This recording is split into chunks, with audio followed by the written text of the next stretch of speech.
Right, ready? Yep. Okay. So, correct me if I'm wrong, but your first job in whiskey was in 1981, writing for Bell's. Correct. What was your life in whiskey like before 1981? What were your earlier interactions with it, and what did you think of whiskey? I was largely brought up on the Isle of Arran. Sorry about my voice, by the way. I've got laryngitis, but if you'll bear with me. I was largely brought up on the Isle of Arran and very close to the Kildonan Hotel in the south end of Arran. And so my early experience of whiskey was in the pub there. And as soon as one was, well, I mean, you could start drinking there at the age of 16, because they didn't mind. But as soon as, I could stand with the farmers and, coast guards and whatever, the men, and buying rounds, which would usually start with beer. And then for some magic moment, they would switch to either just whiskey and beer or half and half. Yes. And and obviously one was buying one's round with the men, and and it was quite difficult to get down. They were, of course, it was all blended whiskey in those days, but it was things like Long John and Dewar's and White Mackay, of course. Mm-hmm. But whatever it was, it would come in nips or halves, as they would call them, halves on the West Coast, and it was testing. My first malt whiskey, I do remember vividly, was at Glenlivet Distillery. I was at school with the son of in those days, owner of Glenlivet.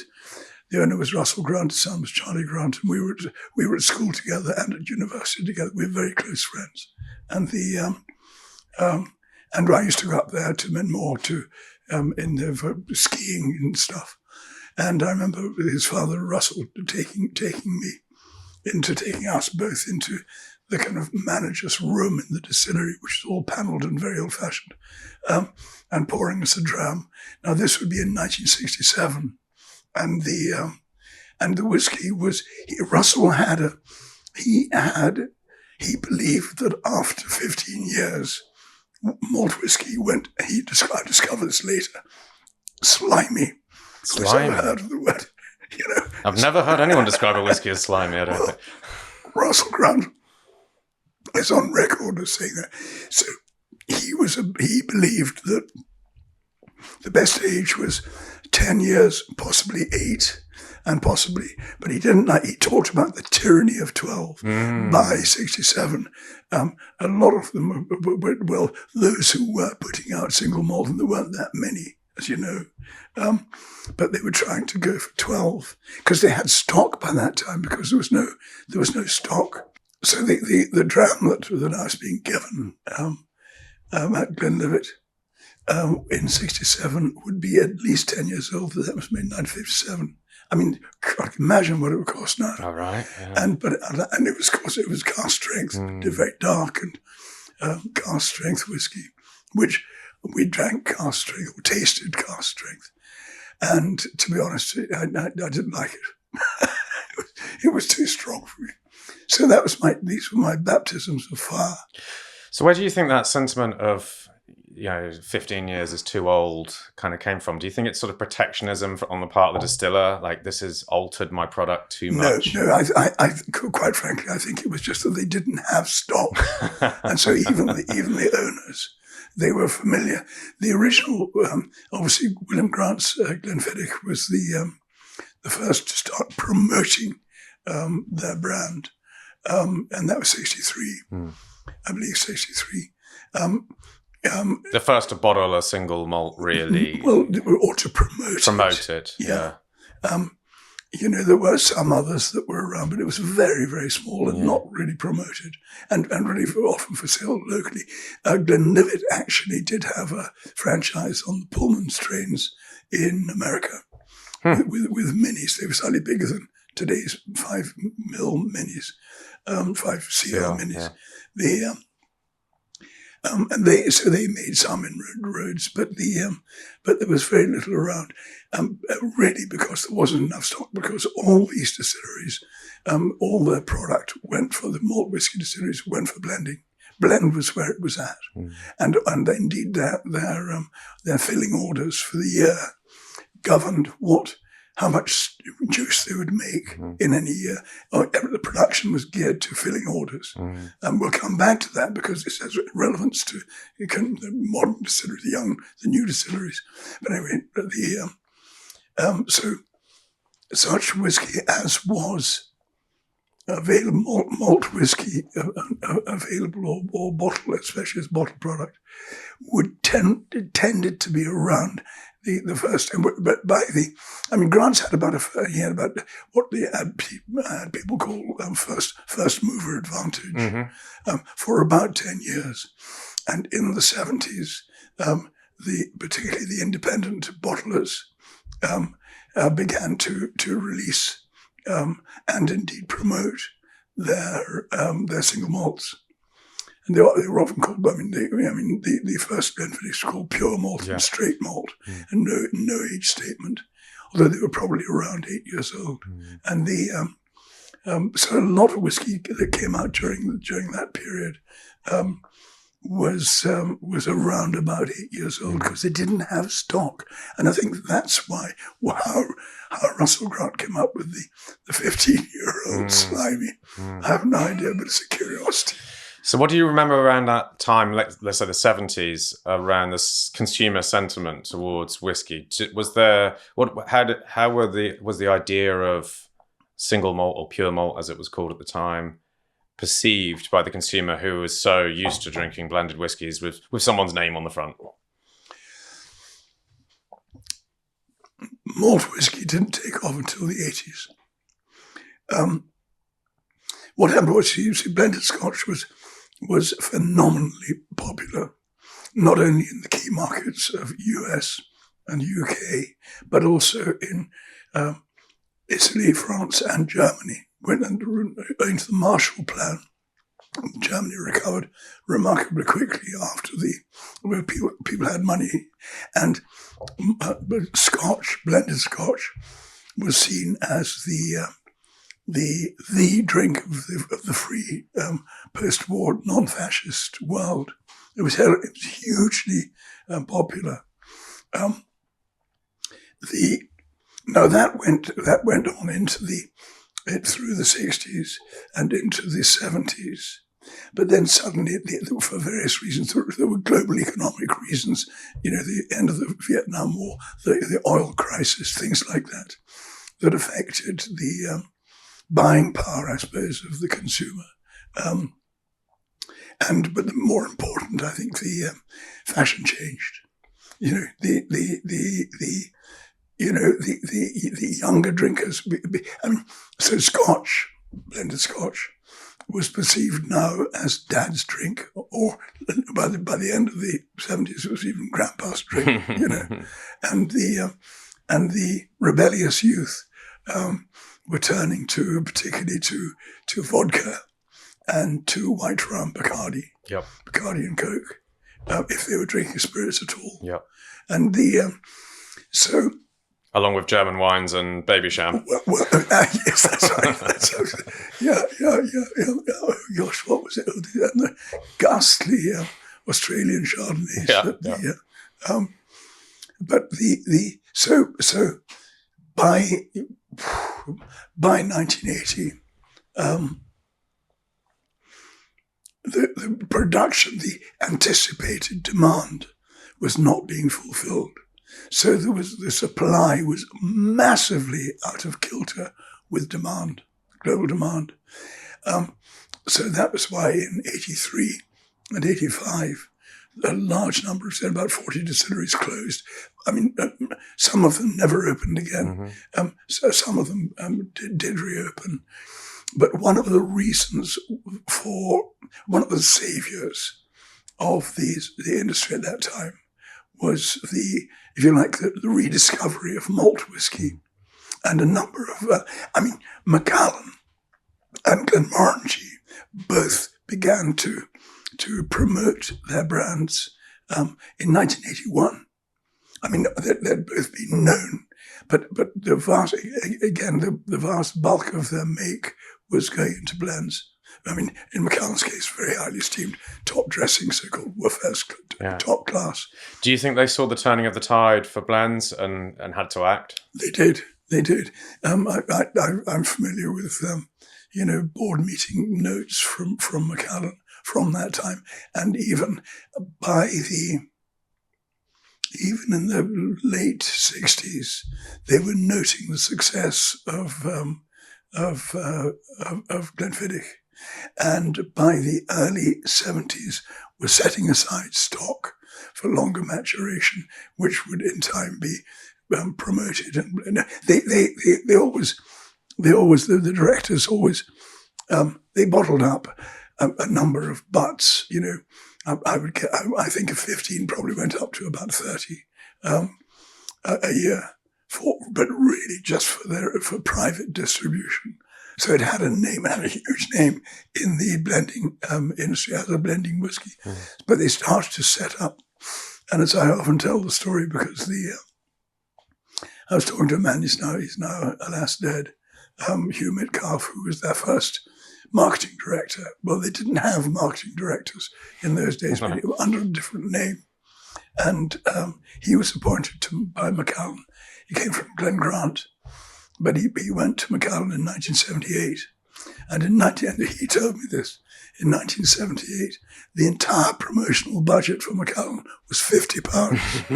Can you imagine? I mean, I wonder how many orders of magnitude bigger it is now, right? I mean, I can't remember, but you probably add about 6 noughts. Probably, yeah. Wouldn't be surprised. But they were preparing for it. And undoubtedly Glenmorangie would have been, and I suppose many of the others that then came on in the 80s. And the press, there was a significant tasting written up. It was organised by the editor of Decanter, and he organised. He did a research into. He saw the growth in interest in malt whiskey, and they produced a supplement which revealed it was still quite small, but many more than 10 years ago. And so people began to talk about it. Publishers began to become interested. I mean, both magazine and newspaper, and indeed book publishers. So books started to appear about it, and there was this growth in interest from the consumer, and so to some extent, and in fact more bars than in strange places like Yorkshire and probably in Cornwall as well. Who knows? Well, yeah, I wouldn't go that far, but but the began to stock malt whiskey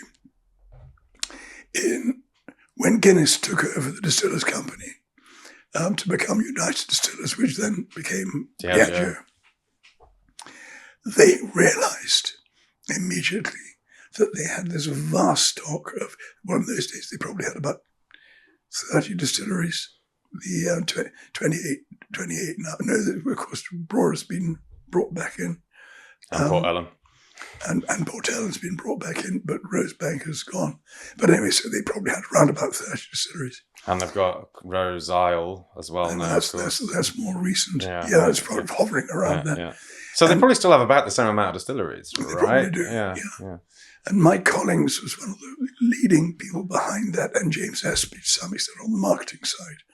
But anyway, they came up with it seems daft not to have thought about it, with this treasure trove, not to start promoting single malt whiskey. And with they made a futile attempt, the DCL, Distillers Company, in around about 1980 or round about then, to promote Cardew as a single, but they lost confidence because they needed Cardew for Johnny Walker, and still the biggest malt in France, I think. Or one of, if not. Or maybe it's his biggest market is France. It could be. Yeah, there's a strange fascination with Cardew in France for some reason, though. Yeah. Maybe that was established about then. Yeah. I didn't know that, actually. That's interesting. But where was I? Sorry, you were talking about the... Oh, yes. And then, of course, so then I think it was 88, pretty soon after they'd taken over, they released the classic malts. Yes. Six classic malts, beautifully packaged, and each one stressing the regionality, and so flavour differences that were judged by region. That was the conceit, really, in that it was all. Nowadays, this is gone, but it's still used, and there's a historical justification for regional differences. Yeah, and of course these, without much promotion, they took off, and I mean they would offer them all six with a stand in bars, as you may remember. Yes. And they were all cracking whiskey. Yeah. And that really did, in my view, open up the appreciation of Scotch malt. Yeah. And then when you come into the 90s, it romps along, and and then when it comes to the millennium, Yeah, well, let's tackle the post-millennium bit a little bit later, because that was a great little potted history of the sort of 60s, 70s, 80s, 90s.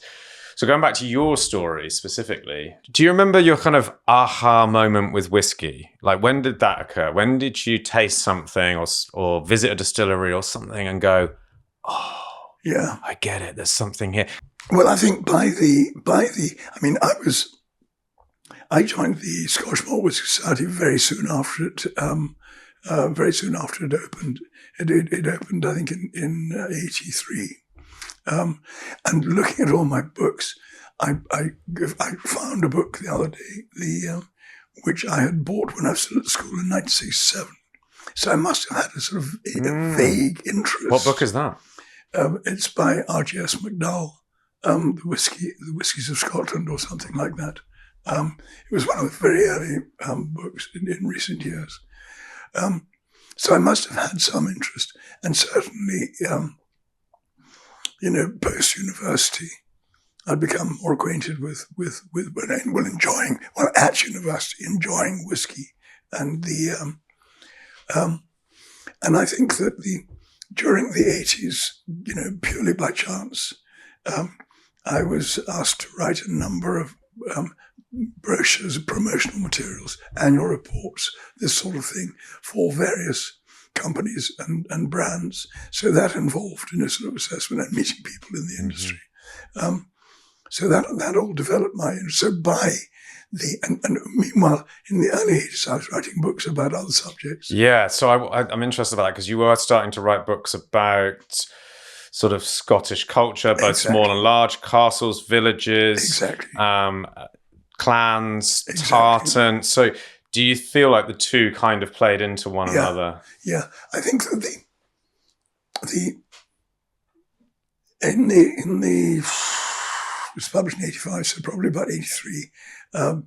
I was asked to write a book. Would I like to write a book about the fishing villages on the east coast of Scotland? And I said, yeah. And that was published. So that was my introduction to writing under my own name, because a lot of these other ones were ghostwritten. And then, as you rightly say, there was a number of small books, castles, clans, toasts, for an Irish publisher. They were little potboilers,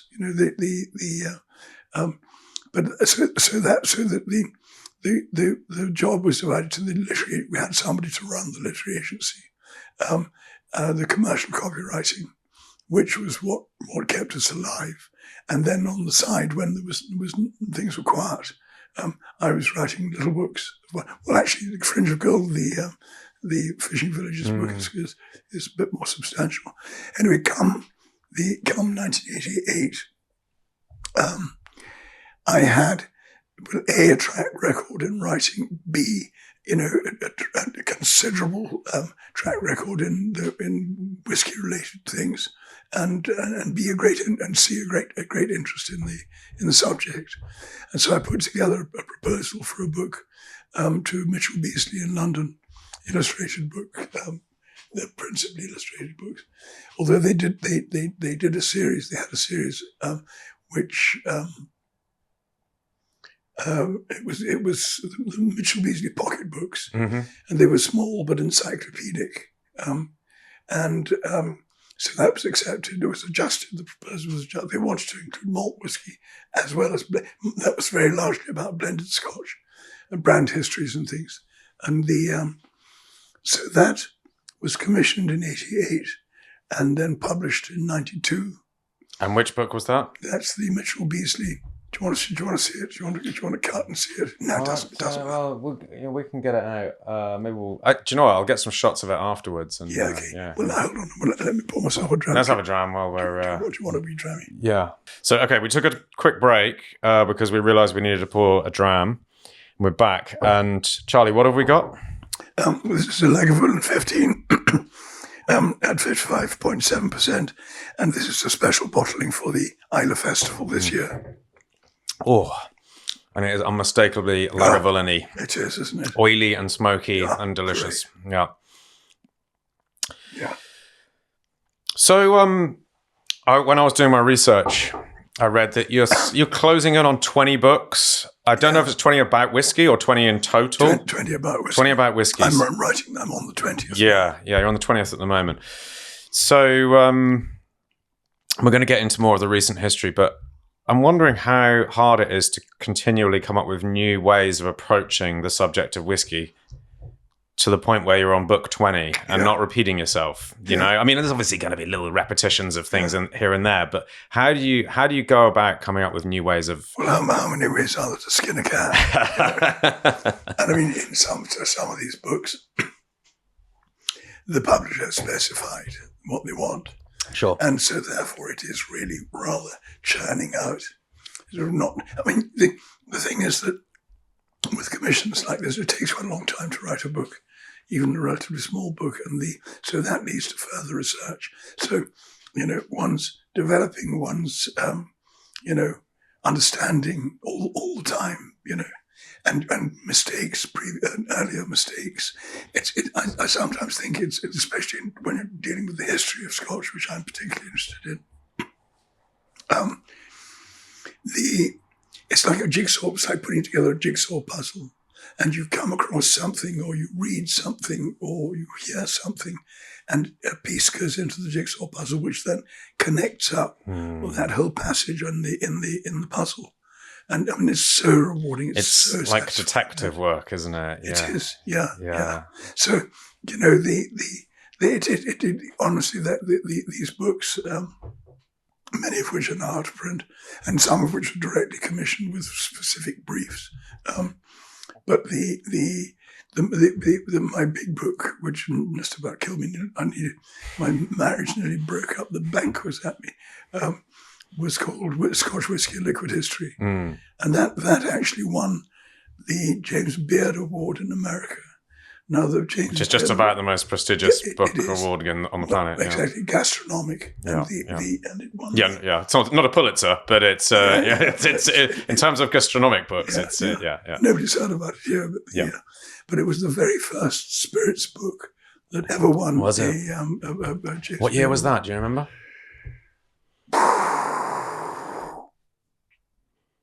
Testing, it must have been sort of early 2002, something like that. I'm honestly not sure, but it was about that. What were the books? What are the books that have inspired you the most about whiskey? Before you started writing, perhaps, or the ones, or even recent ones as well. But the ones that you look back at and go, "Oh yeah, that was good."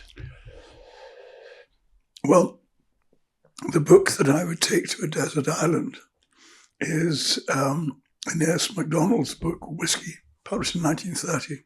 It's a polemic. It's an attack on blended Scotch drinkers. Yeah. That's a wonderful book. It really is. I can read. I'd have dip into it all the time. Lovely book. Some of the big text books, Moss and Hume.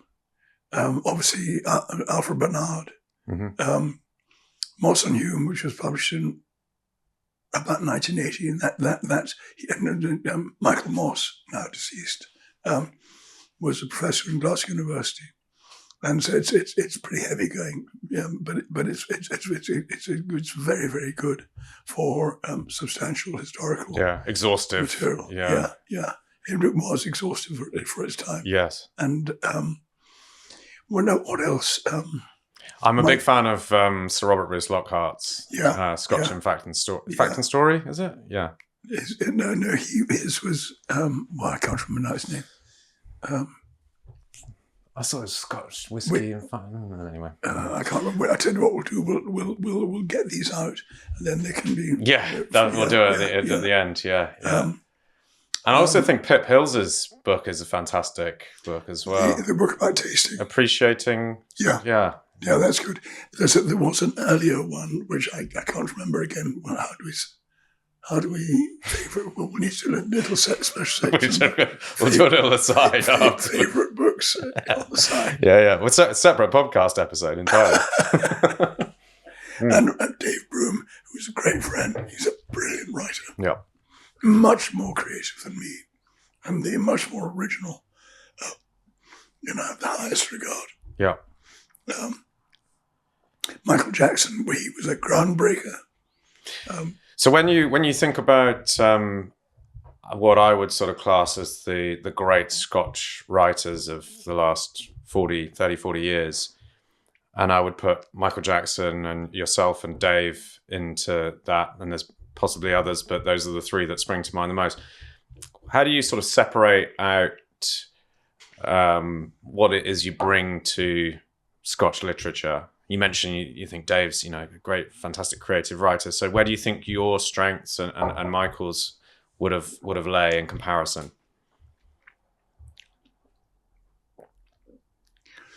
I think I was lucky to embark on this subject at a time when there was a growing interest, and I think that without being immodest, I made a contribution to developing that interest, especially through my book Malt Whisky, which I think was published in '97. Sounds like you're kind of denigrating yourself down to first mover advantage, which I think is probably underselling your skills somewhat. No, well, Michael was really the first mover in malt whiskey terms. But I developed it in that malt whiskey book. And looking at sensory evaluation, I haven't mentioned probably the most illuminating, the light bulb moment was I was invited to attend a course in the sensory evaluation of potable spirits in 1992. And this was because this was a trade-only course run by the Pentlands Scotch Whisky Research Institute. And it was for trade. And I had another cousin who worked for Macallan at that time. He was the brand manager UK or something like that in the late 80s and late 80s, early 90s. And he heard about this, whether he'd been invited to go on it, and he couldn't. But there were only about 6 people on the course, and they were distillery managers or senior executives, marketing people. And it was run by Pentlands. And the chief, the principal of this was Dr. Jim Swan. Oh, yes. Who is, of course, a legend. Yes. And a wonderful, wonderful guy. Another sadly deceased, yeah. And Sheila Birtles, who was the I don't know if you can see, but that's that won't be in the shot for sure, but I can see it. You might just. Do you want to just mention? You mentioned Jim Swan, just for anyone who's not familiar with his name, about his contribution to the whiskey industry. Well, the principal, I'll repeat the thing. The leader of this course, there were 3 tutors, the leader of which was Dr. Jim Swan. They all worked for Pentlands, and Pentlands was an analytical. They were all chemists, and it was a food analysis. And inter alia, to use a legal term, they had designed in the late 70s the first flavour wheel, which was then, if you Google flavour wheels, it comes up under an American name.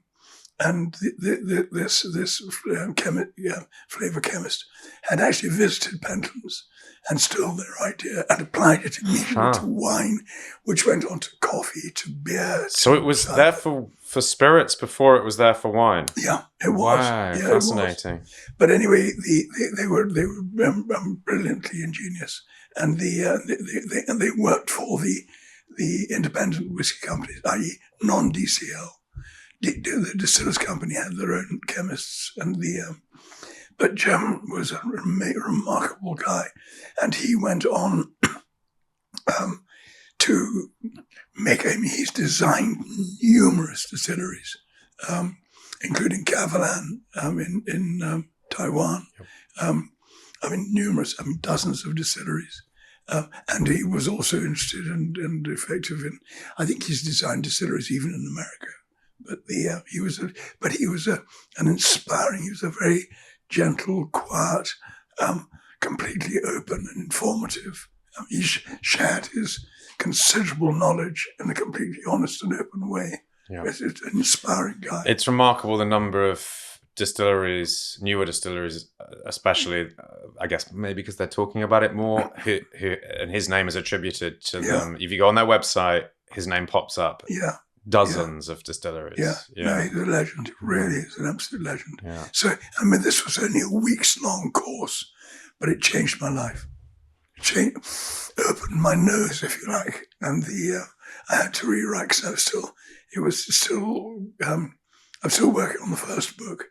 I had to redo all my tasting notes with the information. The things that you had learned. That I'd learned, and that really was. And since then, a lot of my work is sent to do with sensory history and sensory evaluation. And I'm sent samples to assess and write notes about and so on. So that's the answer to the question about the sort of, like I say, the three great pillars of whiskey writing over the last few years. You consider yourself to be, I would consider you as well, certainly to be well embedded in the history.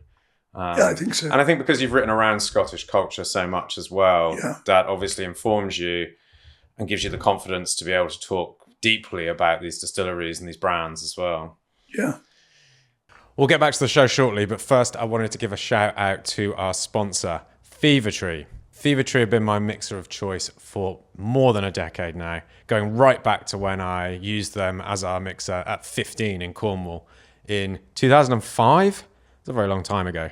This is a brand, of course, that made its name with tonic water. But to be honest with you, the thing that's going to be most excited at the moment is their range of ginger mixers. They have ginger beer, ginger ale, and then this product here, which is possibly my favorite in the entire range. Fever-Tree Spiced Orange Ginger Ale. The product starts out just like their normal ginger ale, flavoured with 3 unique gingers that harmoniously come together for a nice citric, zesty, but also subtly spicy ginger effect. Then 2 more ingredients are added. Cinnamon for a nice baking spice hum, and then fresh clementine, which really extends that citric flavour and adds weight and body to this ginger ale. I would happily drink this stuff on its own, but of course it's a mixer, and it's best served with a nice whiskey, extending out into a highball and adding some real length and depth to it. Don't be fooled by the name. It's spiced orange. It might sound like it's a wintry ingredient, but actually it works brilliantly in summer highballs. And since we're approaching that period now's the time to crack it out. Talking about the sensory then, we are drinking whiskey now. It's I've done lots of tastings and heard from many people about how to do this, but you are in some ways the sort of master of this. And a lot of the content that I see of you online these days is based around how to smell, how to know, how to observe, how to taste, how to drink, how to enjoy, how to appreciate a dram. So maybe let's spend like 10 minutes just talking a little bit about that, because I think for a lot of people listening and watching, that would be I mean, this is, don't want to call you a horse, but horse's mouth, you know? I'm sure they can see it elsewhere. But more than happy. But if you wouldn't mind passing me some more Lagavulin as well, so I've got my glass. And can you pass the water back? Yeah, sure. In due course. There we go. In due course. Thanks. You go for it, and I'll just sort this out first. Right, here we go. Very, very quick tutorial. There are two. I always make a difference between, and you mentioned it earlier on, enjoyment and appreciation. Now, enjoyment is entirely up to you, and that involves you drink it as you like. If you want to add mixers, ice, whatever you like, in the old tumbler like this, whiskey tumbler, old-fashioned glass, that's absolutely fine for enjoyment. Drink it as you like. For appreciation, as we will discover, much of the appreciation is done by the nose. Blenders and people who are working with whiskey day after day after day, they'd rarely need to put it in the mouth. They get all the information they require from the aroma, and so the nose is essential. And many of them use these Copita glasses. More often the Glencairn glass, which is I use both, but the Glencairn is much more robust, so it goes into commercial. Roughly the same shape, though. Really, it's just the base, right? Yeah, exactly. Mm-hmm. But the essential thing is that there's a bowl to maybe warm the liquid a tiny bit, and a rim which narrows, so as to direct the aroma up your nose. So that's the first essential. It really is an essential if you want to appreciate. What about colour? Is that something that I always think colour is an interesting one in whiskey, because it's something that we are taught to observe, to appreciate, to describe. It's quite emotive in a way, because you start immediately using language that, well, it's golden, it's amber, it's bronze, it's straw. It almost directs you towards what you are going to expect to taste in the glass. But also, I wonder if it's also a distraction in a way, because if you might be familiar with these tests they've done with sommeliers where they feed them red wines in an opaque glass and they start smelling white wine type aromas, So it cues us up for certain characteristics. It does. And that, at the end of the day, whiskey appreciation is a holistic thing, right? It's everything. Yeah. And you're not going to get away from what this color tells you what this thing is going to taste like. You're absolutely right. But I wonder if it is worthwhile sort of spending time observing the color, or whether we should actually try to be a little bit more agnostic about it and just get on with smelling and tasting it. Yeah, generally speaking, I'd agree with you. I mean, yes, and there's no language for describing color, but it's more. And I'll just get it.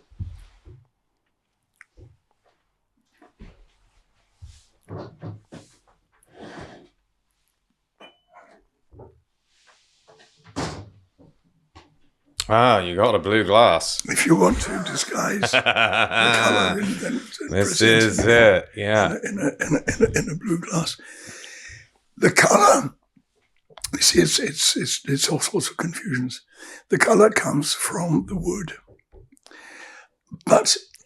and the trade, the whiskey trade, infuriatingly keeps talking about ex-sherry wood, ex-bourbon wood. The sherry and the bourbon is frankly irrelevant. It's whether it's European oak or American oak. I mean, there are occasional other different oak, but they tend to fall. European oak is Quercus roba, and American oak Quercus alba, and then there are some that spring off from that. Yeah. Which are, but they're all the same family. And confusingly, American oak is used in sherry cask production. Absolutely. So it's not obvious exactly what oak Absolutely. Yeah. And when you're looking at old whiskies, the transport casks which were used until the level, according to my information from Gordon and MacPhail, that were that were used until the late 60s were also American oak. So you're right, the ones in the Soleras are American oak.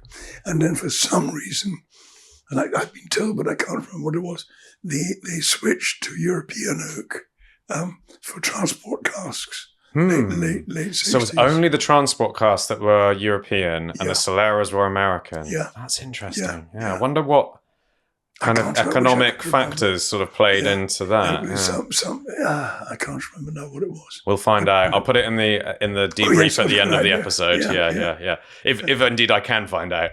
I'll probably have to look into your books in order to find out. I think it was Gavin Smith, another great whiskey. Yeah. By the way, also another great whiskey writer. Yeah. Who told me this? He explained it to me. But in terms of appearance, colour, American oak has this golden colour. And here's an example. See, this could not be anything other than golden. Yep. Yeah, there's no European oak that makes a whiskey that colour, right? Yeah. If you pass me the one. That one? That'll do. I'll do. That's the sort of colour that you might expect from. It's redder. I mean, it's more sort of sherry-like. It's sort of, which again, not to sort of draw that confusion, because sherry can be aged in American oak casks, but it just has that redder tone to it. Right? Maybe that's why they call it ex-sherry.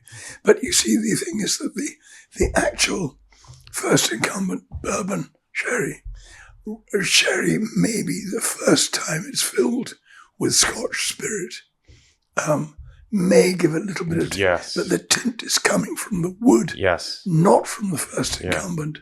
And so when people assess and they say, sherry, it's nonsense. It's coming from the wood, and the two styles of wood give different immediate things. I mean, typically, of course, American oak gives vanilla and coconut, most obviously, whereas and this golden colour. American oak is much tighter grain, so the tannins don't leach out. I always think of American oak because it's called obviously white oak, and I always think, well, it's white things, so it's coconut, it's custard, it's vanilla. I know custard and vanilla are sort of yellow, but you get where I'm going with this. You know, it's white chocolate.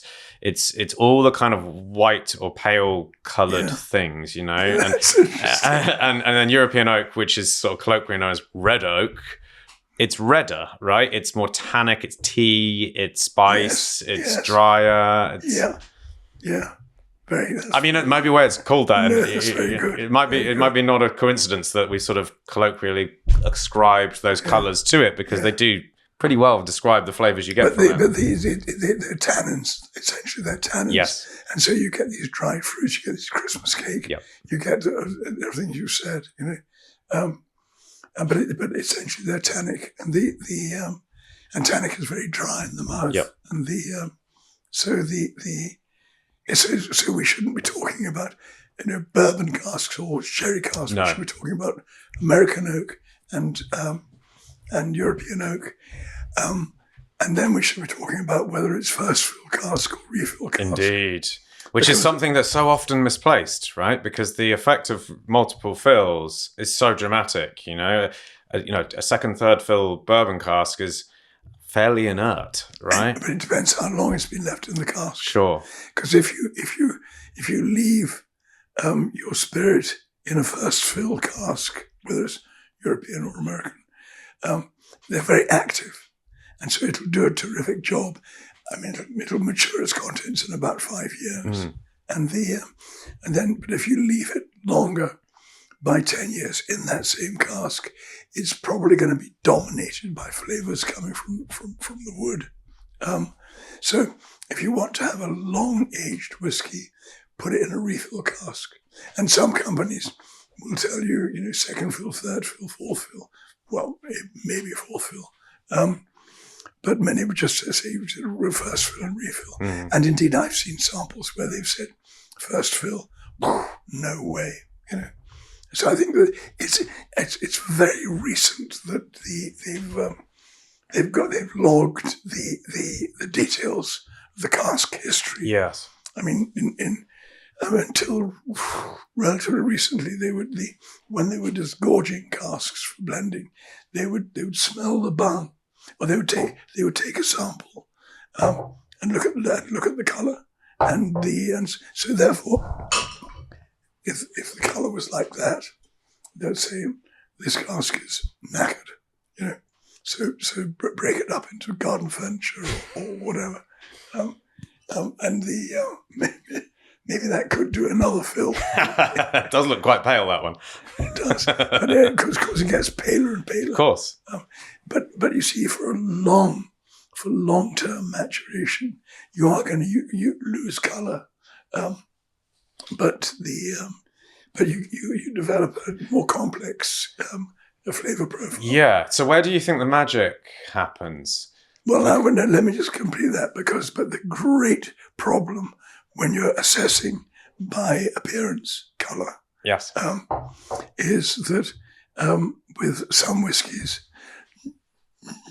not usually, but some malt whiskies, even probably almost all blends, they're allowed to add spirit caramel.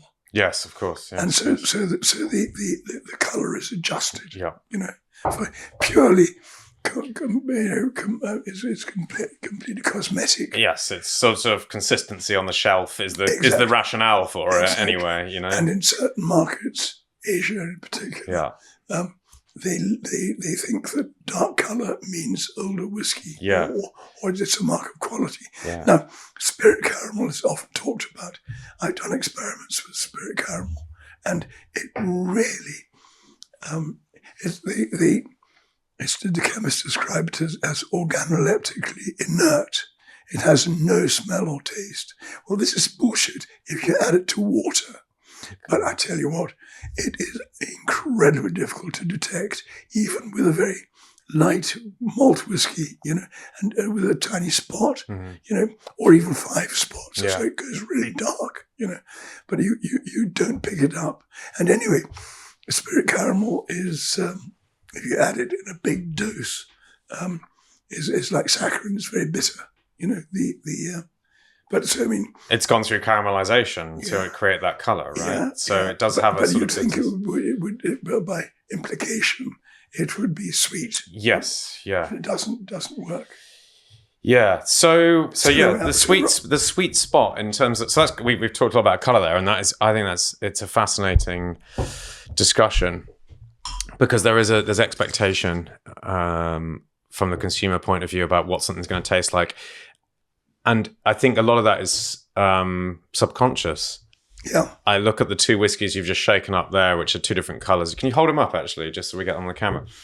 I have completely different expectations about what those 2 whiskies are going to taste like. And that's not something that I'm really under control of. Once it comes to actually tasting them, I know that I'm primed to expect darker, more roasted, maybe sort of more malty, maybe dried fruits, maybe toffee and caramel from the darker one.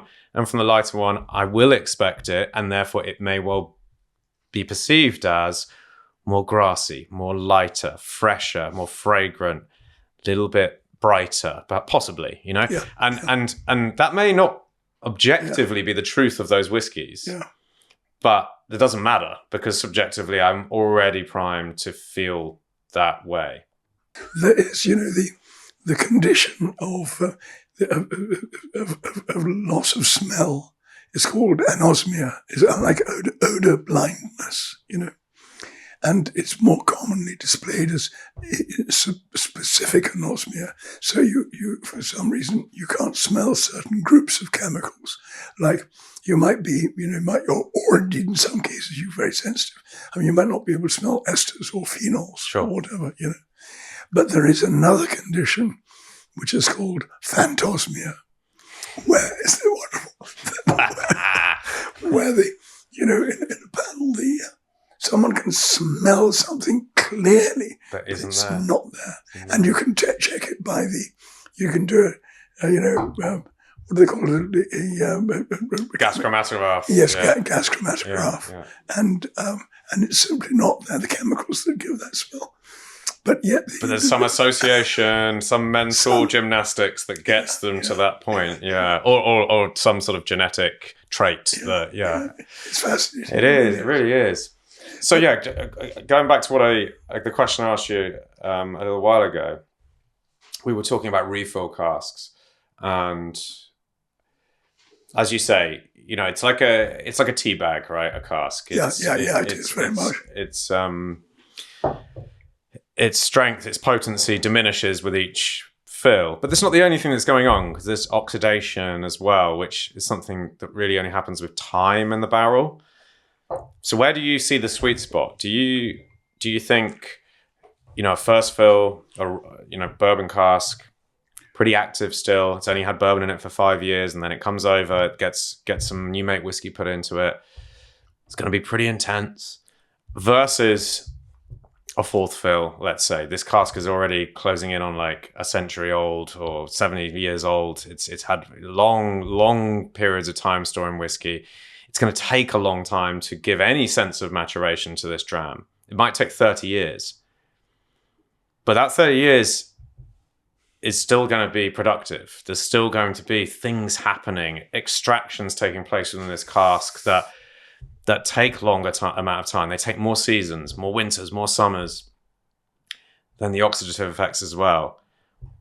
In your experience, as someone who has probably tasted as many whiskies as anyone else on the planet, if not more, the most, Anyway, where do you find that your tastes lie in that spectrum of fillage? it's so difficult to say because most of my work is done with single cask assessments, and and it depends so much on the cask activity, the nature of the cask, combined with the quality, the nature of the spirit that's been filled with. So, I've tasted some remarkable whiskies at 5 years old, especially from some of these new distilleries. They lack in an active cask, so perfectly mature, and they do lack the depth and complexity, mainly. Macallan, with the intense, climate there. It's hot there, right? And Dr. Jim, he still followed very, very good wood. And I mean, it's a remarkably nice whiskey, but it doesn't have that depth and antiquity. You might think of it in terms of fine wine, and a lot of it's to do with vintage and stuff, fine wine. But there is something that's magic. As you all know, three things happen in the cask. It has an additive. They're called additive, subtractive, and interactive. Yes. And the additive is where the spirit goes in, and the color comes in, and extractive chemicals become beneficial. Yes. Develop the spirit. Softening effect. Yep. Or adding flavour. Then the subtractive is taking out undesirable. Sorry, that's the softening one. Yeah, the subtractive. Which is particularly sulfur compounds. Yes. And that and particularly in charred casks, American oak charred ex-bourbon casks, because the European oak is more often toasted but not charred. You need the toast to activate the chemicals within the wood. Yeah, because carbon is a highly porous, massive surface area, just in the way that we sort of carbon filter water. Exactly. It's doing the same thing. I have them in the kitchen. Yes. Yeah. And then the interactive, which you mentioned. Now, the interactive is the least understood and the most complex chemically, apparently. And this is where it's season by season. You see climate, even in America, where the cask is in the rick, the very hot up at the top, and they move them around. And when they're putting together their blend for Jack Daniels or whatever it is, they'll choose casks from different directions and the different parts of the rick.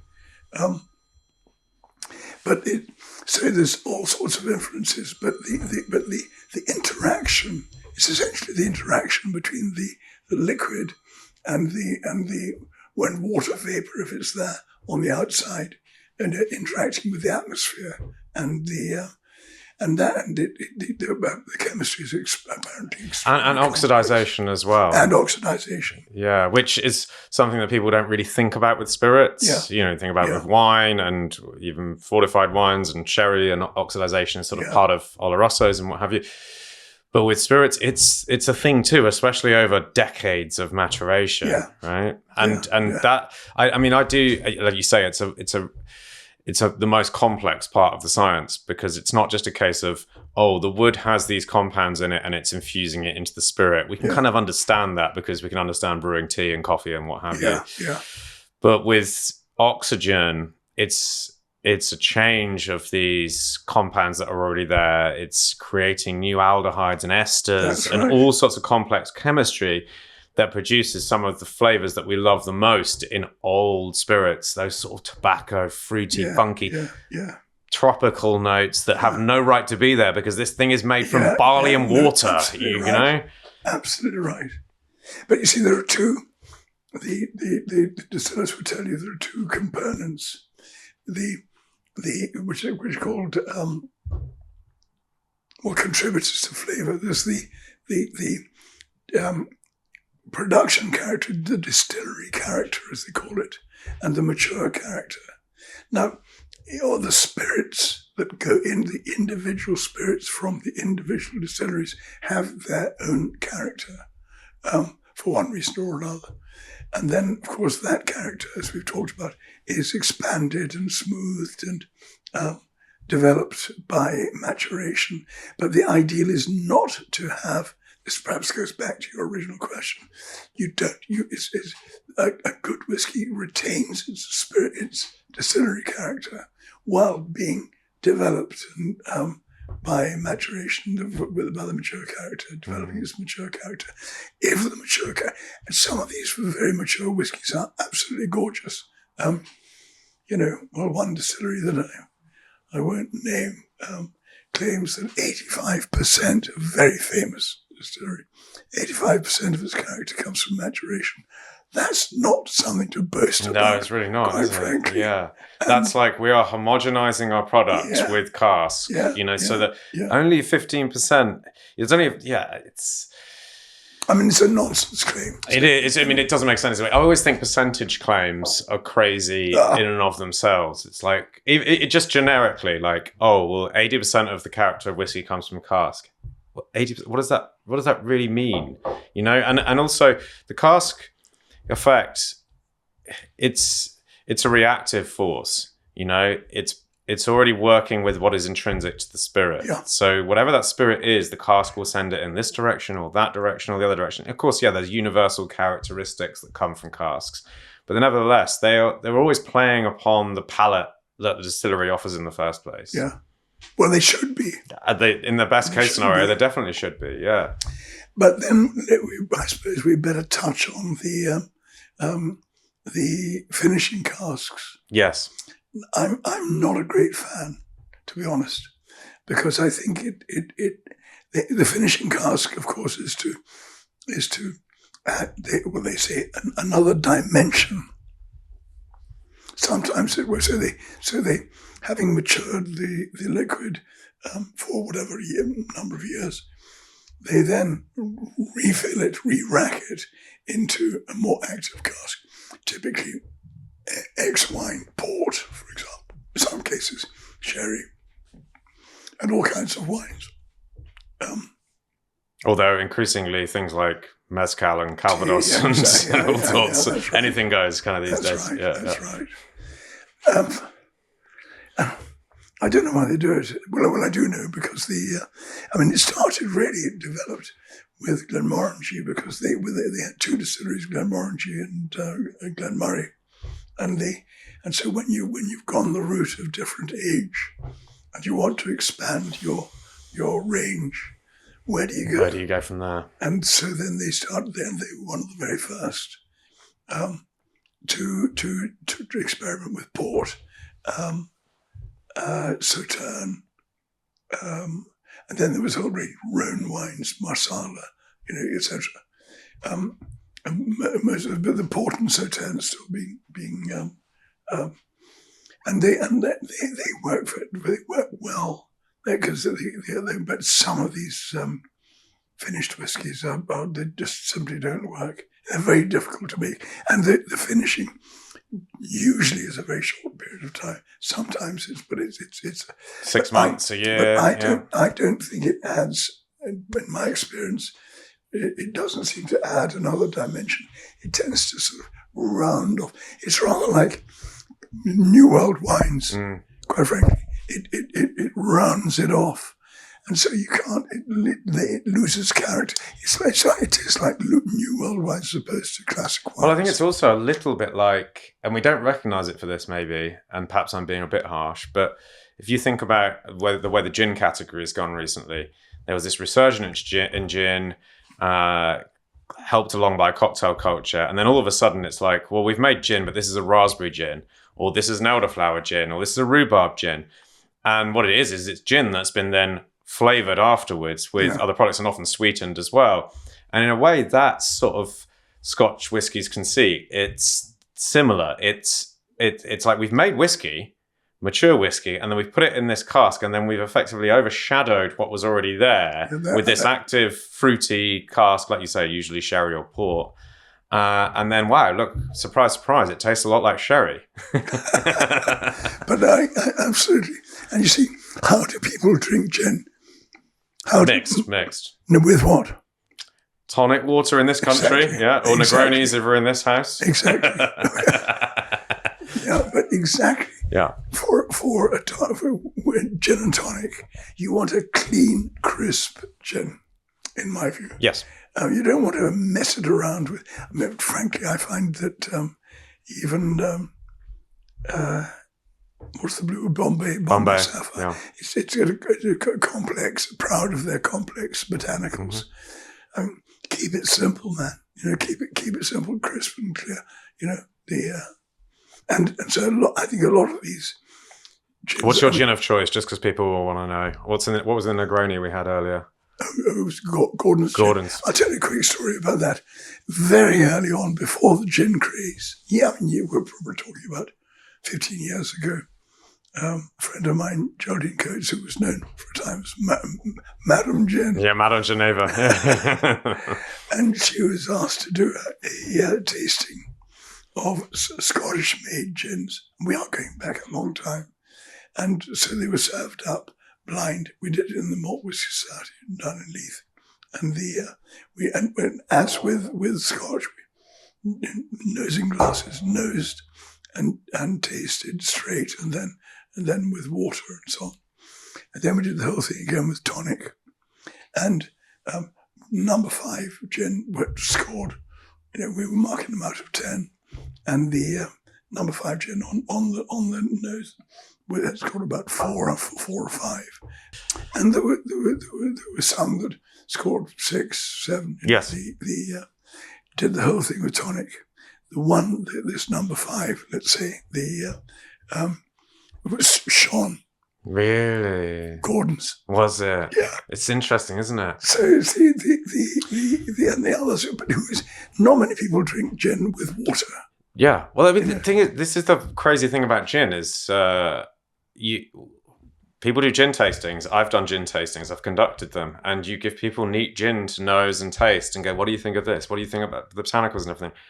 But no one is drinking neat gin. A martini is not neat gin. It's diluted and it's got vermouth in there, We're still on appearance. We need to now the other aspects of appearance, which anybody who's seen me before will recognise the beading test. Yes. In appearance, the first stage in assessment. Appearance, colour. We've dealt with that. So, We've definitely done colour. Yeah, that's it. No. I some years ago learned about the beading test. So that's strong because it's beading, right? That is strong. Yeah. But yes, but no. Now, what's happening here? Far less foam on top of that one, right? Yeah. The bead lingers. Now, what if I can find one that's... No, here we are. No bead at all. That's at 40% alcohol. Right. Yeah. Yeah. Okay. So what we're doing, if anyone is just listening, is Charlie shaking a few different bottles of... We've got like 30 odd samples of whiskey on the table here, and Charlie's shaking them to see how the bubbles behave, to see how much they bubble up, how much they stick around, how sort of pervasive they are. And I think, if I'm right in saying that there's some connection here to the alcoholic strength. Is that right? Yep. You do not get a bead under approximately 50% alcohol. So this one that I've shook it here, that's 40%. Disappears altogether. Yeah. This one here is 47%. See, it holds a tiny hangs bit around more, a little bit longer. and it Yeah. disappears. Yeah. This one, now let me look at one. This is 54.2. Yeah, I mean, that really holds a foam on top Do for a you little while, see? doesn't it? Yeah. And so, generally speaking, it is an indication of alcoholic strength. Hard to do in a glass. I guess you can shake it up in the glass, can't you? But, Yeah, you can. Yeah, it's a good idea. But that's good then. So if you're not sure what someone served you, and you're kind Exactly. of maybe you're driving, you know, give it a little shake and see how it holds. And it was a common in the old days before the Sykes hydrometer was used for consumers. It was an assessment of quality, its strength, but no, these don't. And this is 68%. Is it? Yeah. So it doesn't hold its speed. No. And this is so interesting. It's a very good demonstration because this is. Is it too strong? Is there an optimal kind of natural strength? But it's these two are 5 years old, and so what I have learned is that the bead, young whiskey, new make spirit, fizzes up like that. These casks are knackered. in my view. Right, interesting. So it's not that. So strength is not the only factor. Strength is not the only factor. Yeah. Because these ones that hold their bead, you see, the bead must come from not only alcoholic strength, It's oil from the cask. oils in the cask, Yeah. and this is 54.2, and this is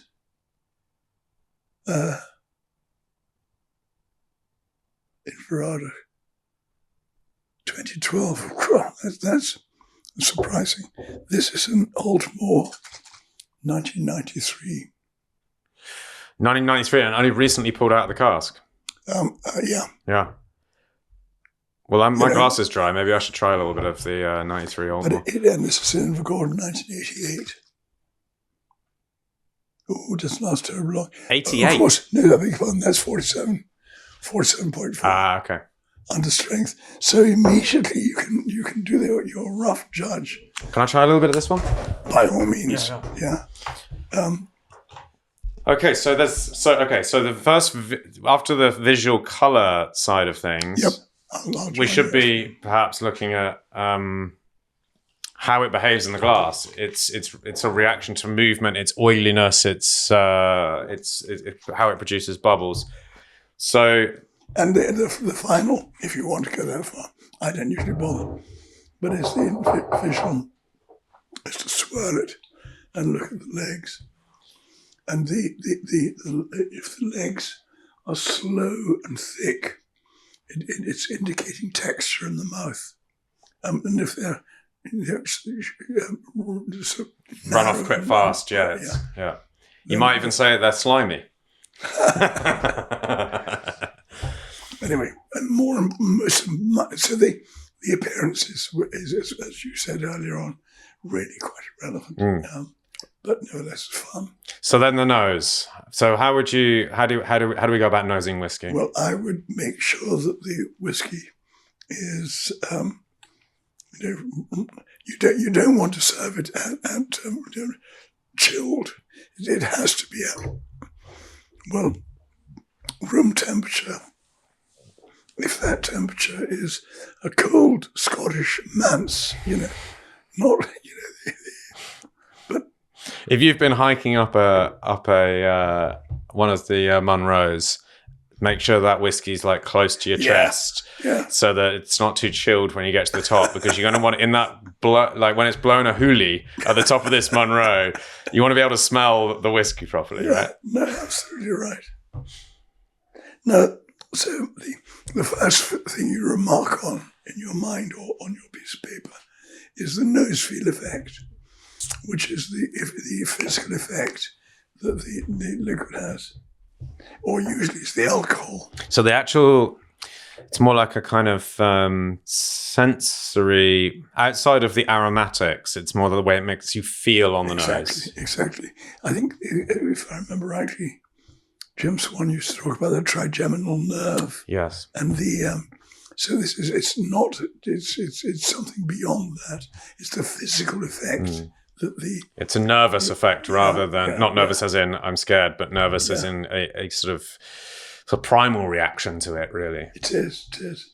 This one is quite mild, but we talk about prickle, obviously the most obvious one, and prickle is often associated with alcoholic strength, but not necessarily, because there are some whiskies like Talisker, for example, which are inherently spicy, and increasingly maybe it's just because I'm getting old, the spice is coming through more strongly. But there are some that in the spirit is spicy. Or it might just be Talisker's changing a little bit. so the nose feel effect is important as a useful guide about how much water to put in. And we'll talk about that in a second. So you nose it, and then you think, no, what am I smelling? And again, there are two sides of this: objective and subjective. Objective, analytical. How do you pick the two apart, though? Because difficult. Yes. Difficult, because but if I'm confronted with something which is either very closed or which I frankly don't really like very much, it doesn't sort of give me joy. I will be icily objective, and so there's emotion coming into this. Really, your reaction to what the whiskey is like, sort of steers that's more on the subjective side, and I mean it's wonderful if you can embrace emotionally, and it reminds you of things, and you can describe it. Well, when a dram gets you like that, you become quite poetic very easily, haven't you? Because especially if you're experienced with it, because suddenly one thing leads to another, and you're like, I'm here, and I'm smelling that, and it's this hill, or it's my mother's kitchen, or all those things. Yeah, or sweaty gym shoes. Yes, sweaty gym shoes. Because there are no pejoratives. Yeah, no, that's it. No pig farm and burning fishing boat and fisherman's plaster. That's one of my favourites. Dead guillemots. Dead guillemots. Washed up seabirds. Washed up. They're not pongy, but it's got that kind of sort of oily, slightly oily. Slightly cured. Yeah. Wet dog. Wet dog. Wet dog's quite a common. Yeah, and by the way, we should say this is not this whiskey. This is... No. So what was it? Altmore? Altmore 1988, did you say? 1993. 1993. Yeah. 1993. Great colour. Very nice colour. And that, you see, that's good colour. Yeah. But that's American oak. Probably first fill, I would say, to get that colour. Now, I always think it's a good idea to have I'm going to just use my other glass here. Yeah, I'll take some more as well. Thank you.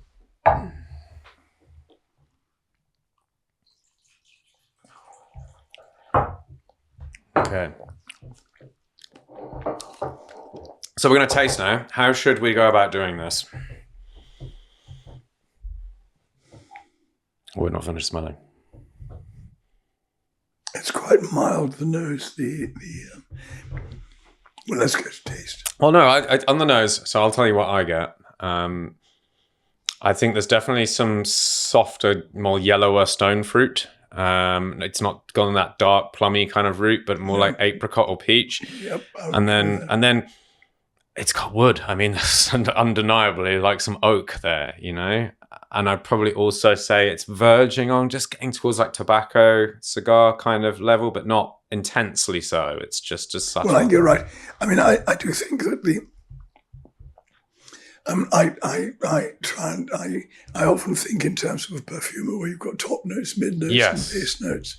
And I think you're absolutely right. There is the top note is very lightly. I would add sort of white grapes to your peach and stuff. It's very like even lychees. Yeah. Oh, lychee's a great one. Yeah, yeah. Which is It's quite fresh. I'm expecting to have a fresh taste, but it is quite fresh. Which is remarkable because this is a 30-year-old whiskey, Yeah, 30 yeah, plus yeah, years yeah, old, yeah, and that's not something you would think. But this is the wonder and the magic of whiskey, Yeah, right? and it is. And I can't think of any mid notes, but then the base notes, as you said, it's very. I would say like balsa wood, very very light. Very light woody, and which is not interfering, so it's retained its distillery character, in spite of being bicolour.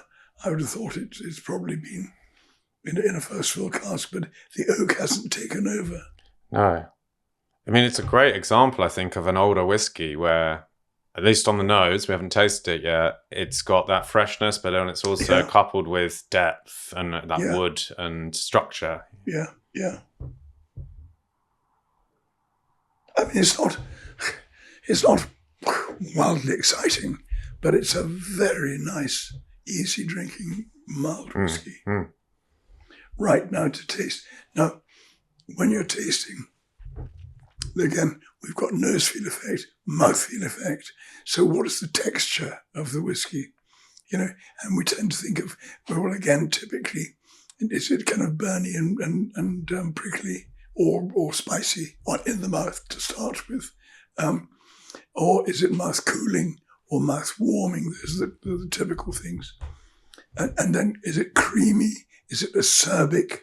You know, and what's the physical effect it's having on the palate just as it goes over? And then you think about the distribution of primary tastes. Now, the primary tastes are, as you know, sweet, sour for acid, acidic, salty, bitter, occasionally found, and umami, where it's savoury. So, and that tends to be picked up as it goes over your tongue. And so we're tasting straight, but we're not going to urge to add some water in a moment. But let's just try it.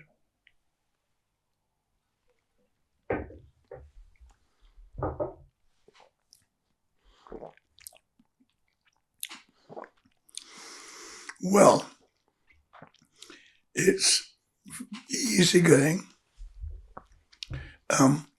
centre palate.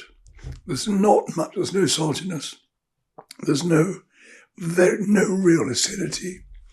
It dries very slightly as it goes down, and there's some spice just in the aftertaste there, or just as it goes down. Sweetness holds as well, I think, in it. Yeah. It's lingering, and I think that the very slight woodiness lingers in the aftertaste. But it's a fairly simple whiskey, but you know, very pleasant, very easy to drink. You know, I think that what do you say, 93 cents?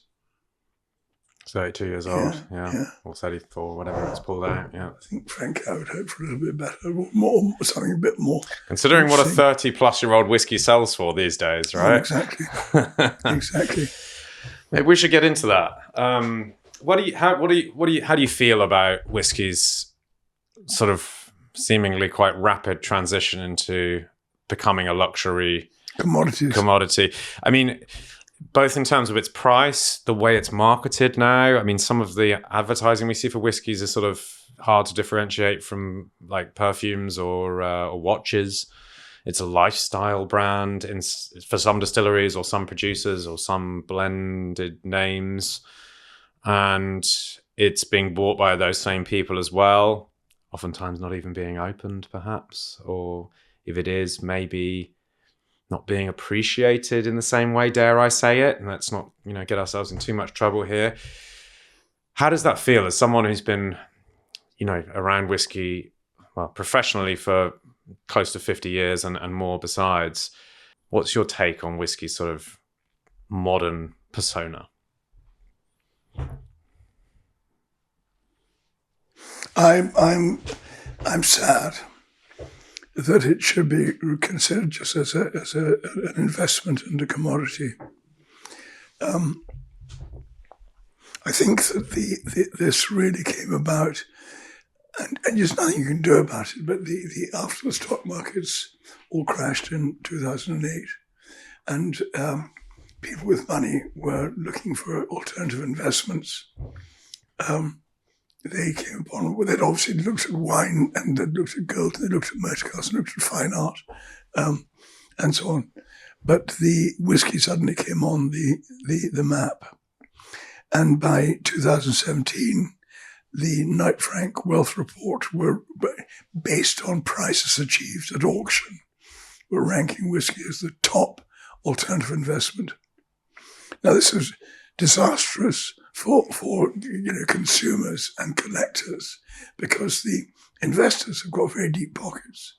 And of course, it's not surprising that the industry started to release these phenomenally expensive, and dressed up bottles, which frankly were never going to be. Well, Asia was a big market, and some of them would be drunk in Asia as a gesture.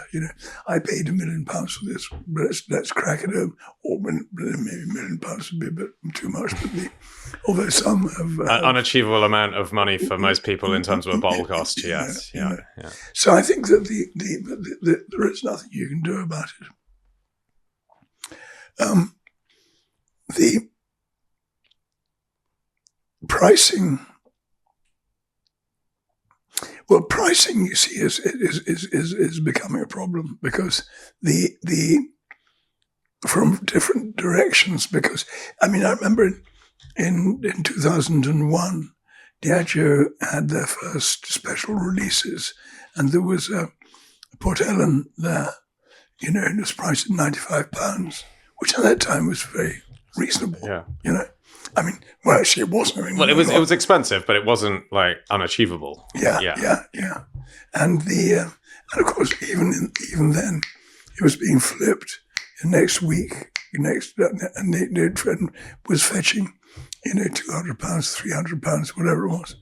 And it took them a couple of years to wise up to the fact that then why should, some speculator be making all the profit, making the money when they was there. So by 2003, I think it was, the price had gone up substantially. I don't know what, but and of course since then, that first edition of Port Ellen would be now what about I don't know. Well, you may be able to tell me £1,000 at auction. A couple of thousand, I would think. I would say something so. Like that. Yeah. And which puts it way out of the reach of consumers and collectors. And I'll tell you, I might try not to name names, but you may be able to guess. Last year, a friend of mine who is an independent bottler in a very small way,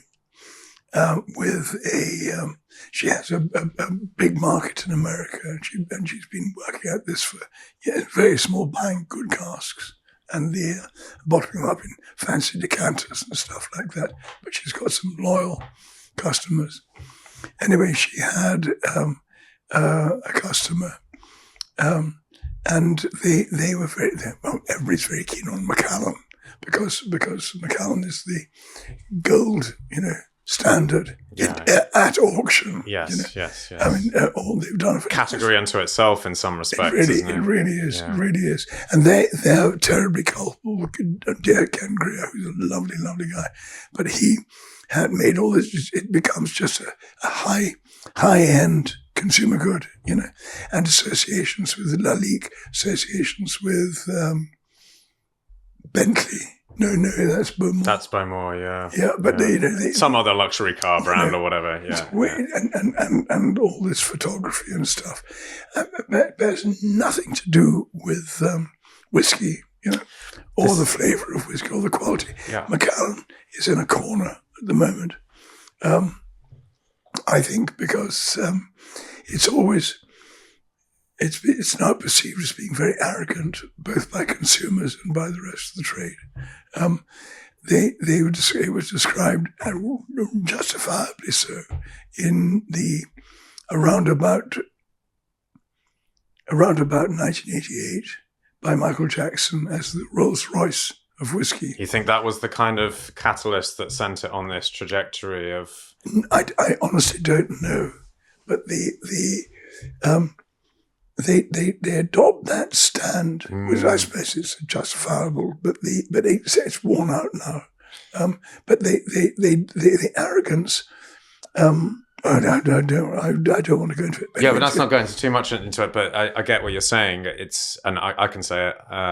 They've sort of, in some ways, alienated their audience. They have, because and this is the end of my story, which is what I want to point out. So she went to, you've got to book a tour of Macallan Distillery.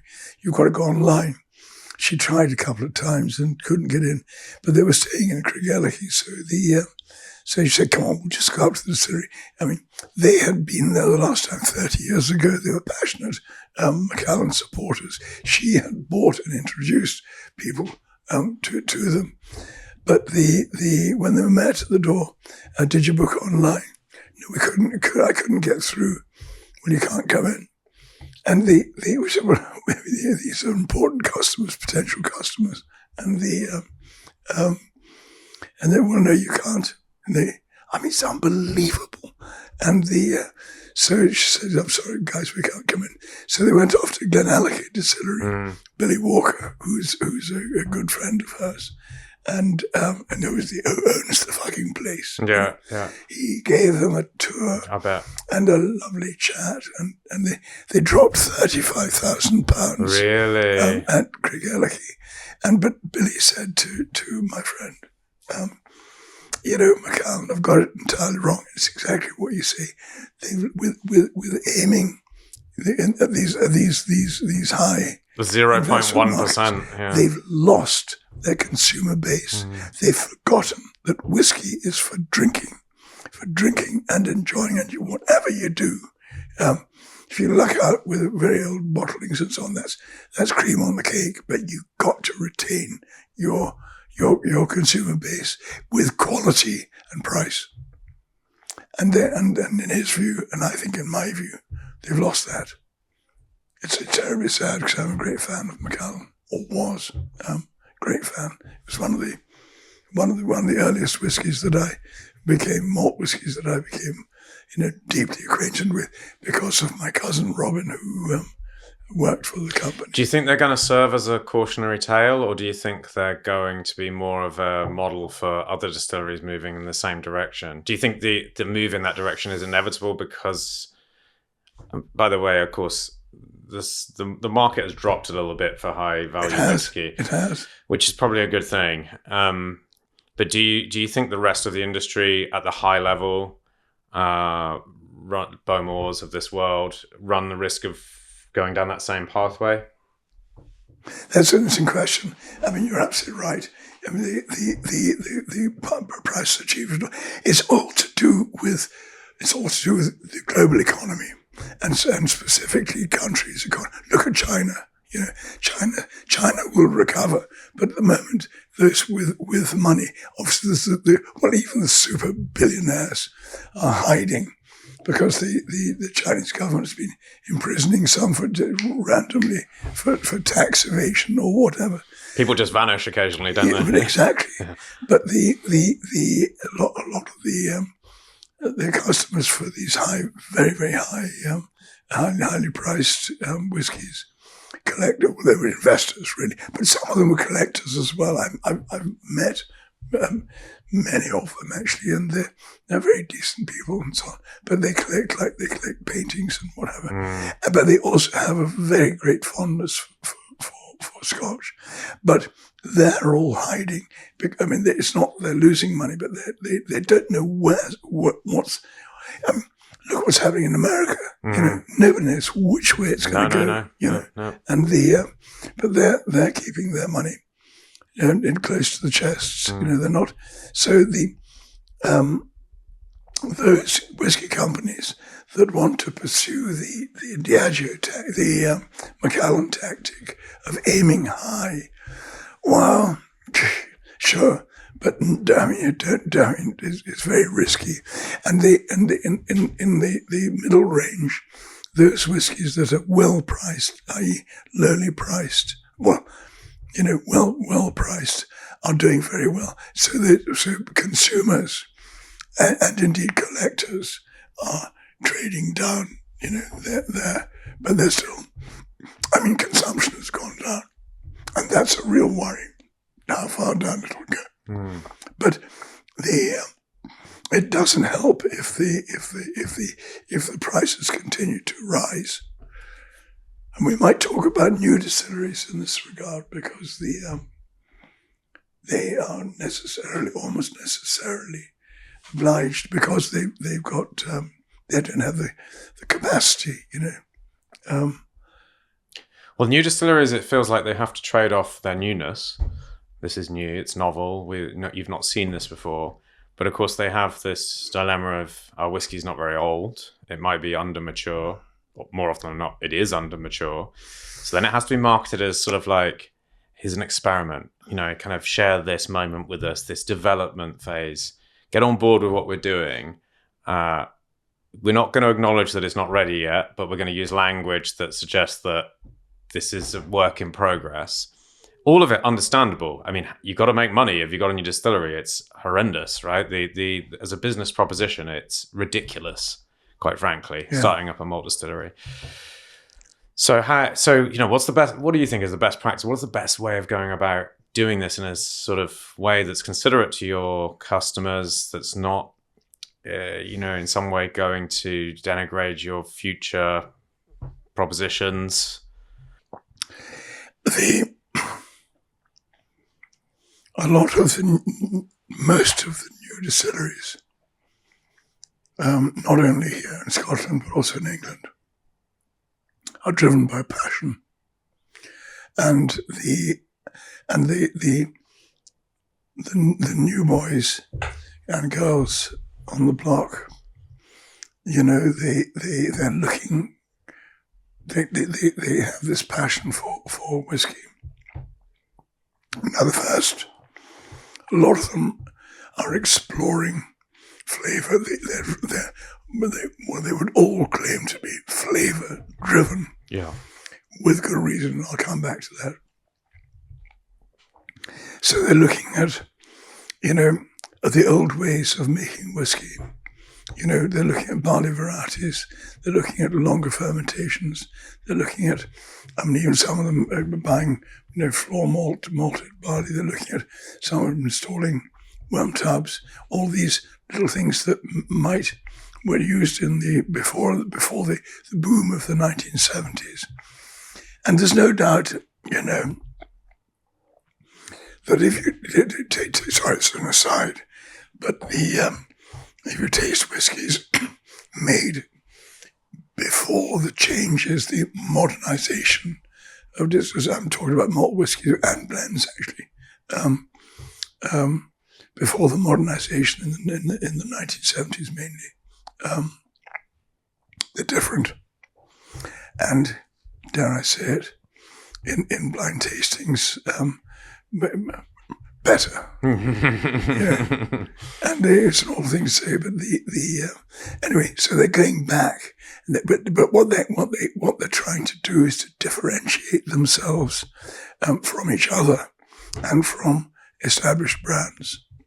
And they kind of have that advantage, don't they? Because a lot of the established distilleries have backed themselves into a corner in terms of the way in which they produce, right? They're using specific barley varieties, yeasts that are designed for yield, fermentation that can't be changed because that's going to change the character of the distillery.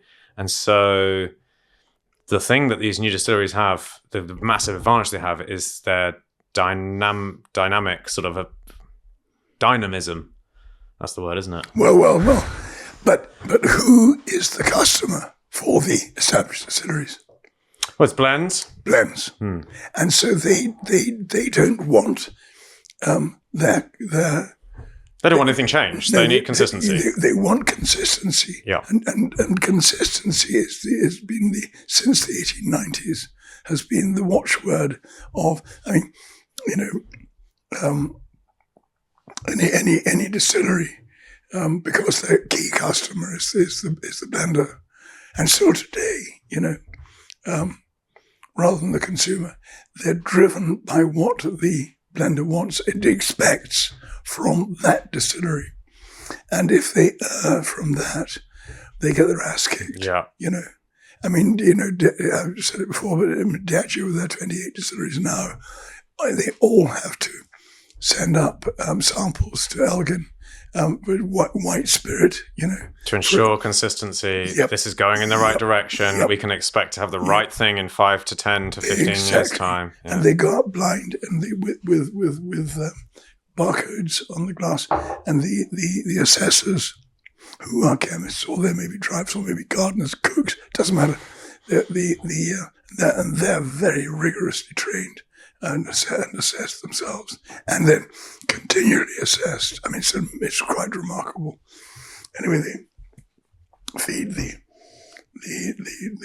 particular glass into the computer, and they give it one word, and there's 14 descriptors, and all the 28 distilleries are obliged to be.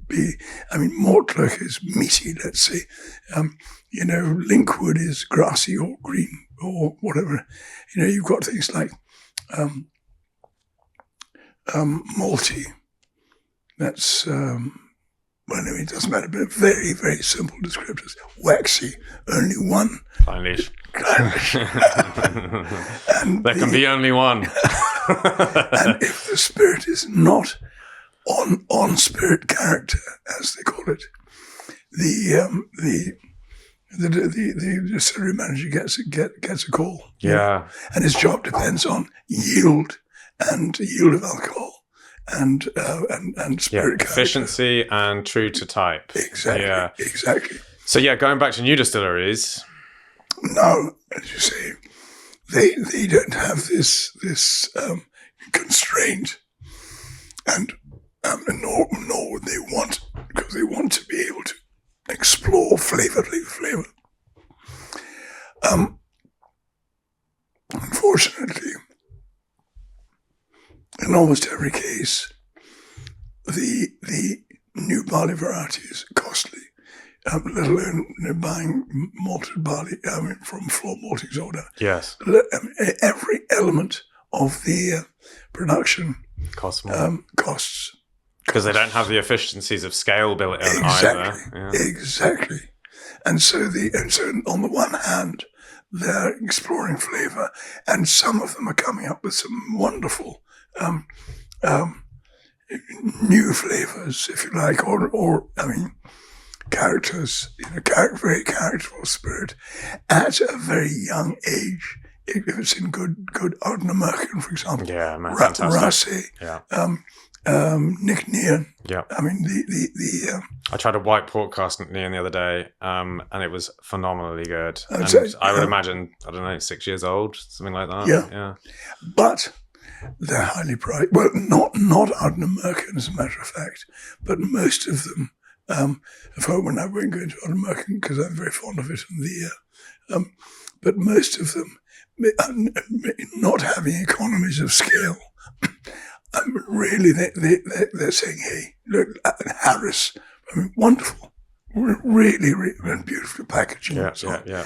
But it's about £75 a bottle, and it's very young whiskey, and the question is, well, now the added problem is distribution, because you're not going to.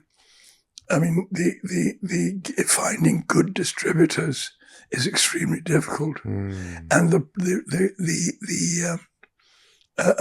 distributors' problem, if they come up to their customers in Germany or in Belgium or in America, hey, we've got this new whiskey, and it's absolutely fantastic, and they've got all the blurb about the different stuff, and if it's in the off trade, the owner or indeed on the on trade behind the bar, look, man, look at all these whiskies. In order to put yours on the shelf, let's say it's an off license in the off trade, and in order to put your bottle up, I'm going to have to take another bottle down, a well-known brand down, and the question is, I mean, malt whiskey drinkers in particular are pluralist. They will explore. I mean, and even non-Scotch, they'll explore. Will they buy the second bottle? And especially at that price. Yeah. And it's a perilous business. Yeah. It really is.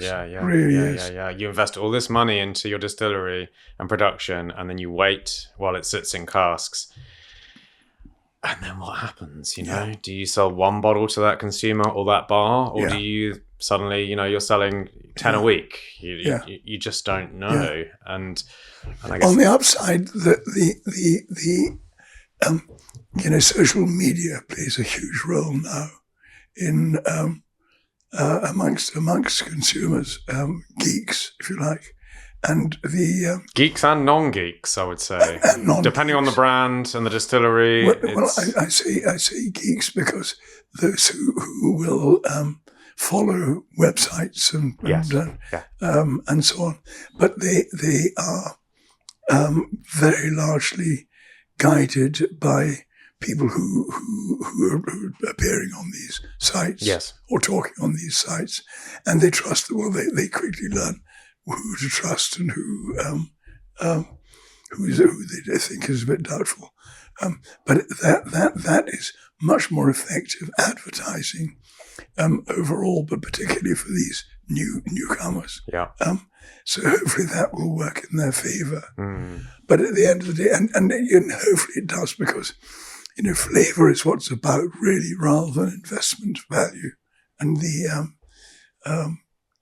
it's a very interesting time at the moment. It really is, because we've got it's rather like the late 70s, early 80s. We've got really potentially overproduction and declining. I mean, actually, the declining sales in all the established markets for malt whiskey are actually relatively. There was a peak in 2022, and it's now drifting down to what it was in earlier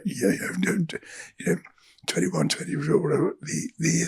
So it's not as catastrophic as it might. So you're not seem. Overly concerned about it at the moment? I am. I mean, I think that I from my perspective, I see that no longer does Diageo want to send me to China 3 or 4 times a year. That's a concern, right? because they see their market is a little bit flat at the moment. Yeah. And I may come back, but by that time I might probably be dead. Well, we pray not. And to be honest, I'd like the trips to China and elsewhere as well. So fingers crossed for you, Diageo. We're praying for you.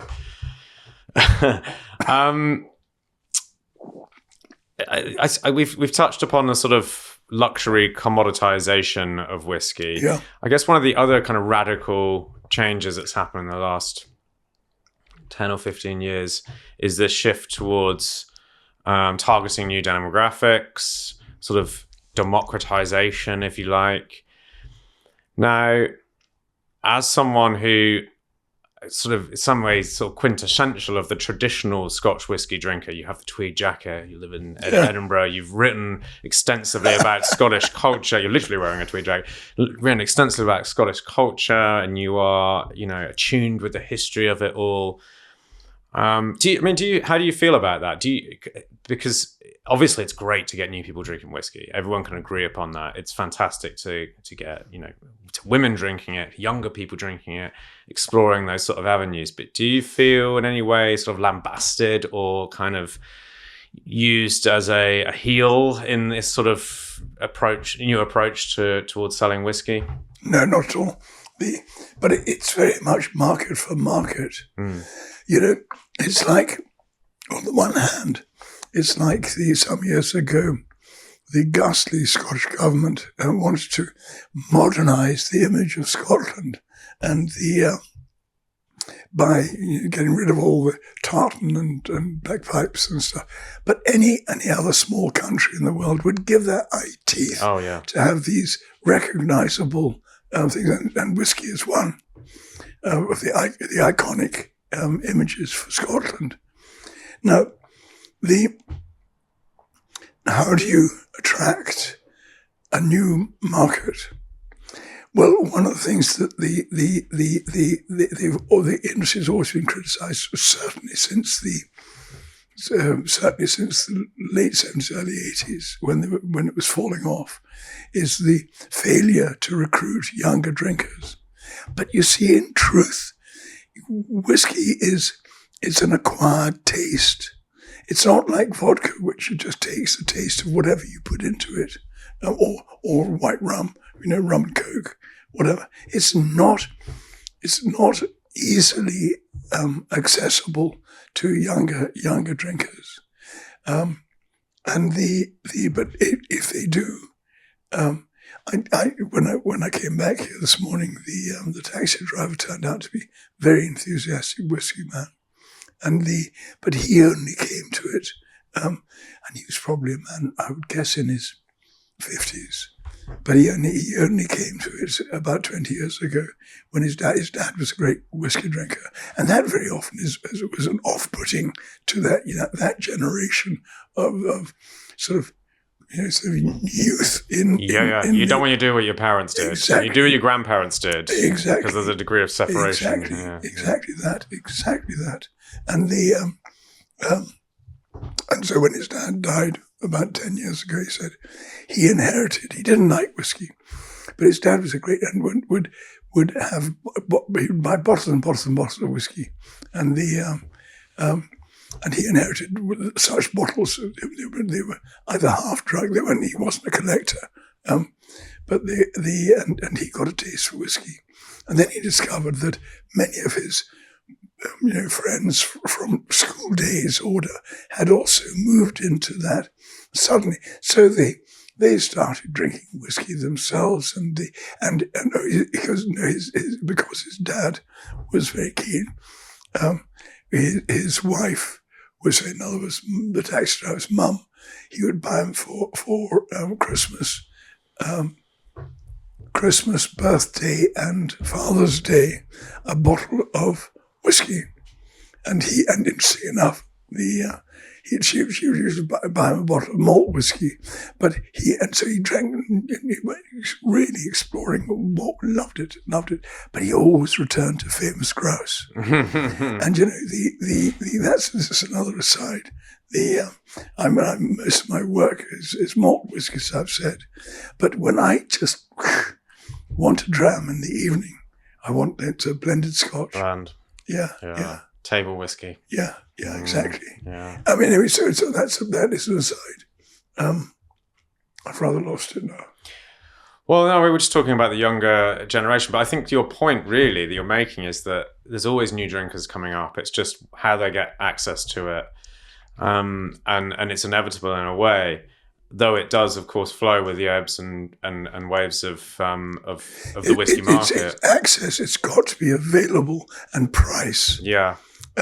Are key, and then of course fashion. Yeah. And we've touched on fashion. Sure. Well, I guess where I'm going with this is is there a danger of whiskey sort of underselling itself with its accessibility? It starts talking about things in terms of like targeting a younger or more diverse audience that have no real relevance or certainly have no tradition in whiskey. And so we lose sight of this is a product of place, you know? One of your books, I think, is called Spirit of Place. Yeah. You know, it's made by people in this location. Yeah. It's made from this material. It's made in this Yeah. very much traditional time-honored way. And once you end up in a situation where it's a brand that could quite easily be, I don't know, like a soft drink brand or any other sort of consumer-facing brand that's appealing with the same kind of language, the same typography, same label design, in order to hit a target market, but it's not communicating any of its core values or original values. Do you feel like we need to be on our guard in that respect, in that Scotch is in danger of sort of denaturing itself? Well, the million-dollar question in this is what is the potential competition from non-Scotch, what we rather arrogantly call non-Scotch, and I think the answer to that is no, because of all you said, the history, the craft, the long, in many markets, long penetration. You know, and I mean, in China, for example, there will be, we might have to get some more water. It's planned, I think there are now about 50 distilleries, whiskey distilleries, and it's proposed that applications have been made for 56.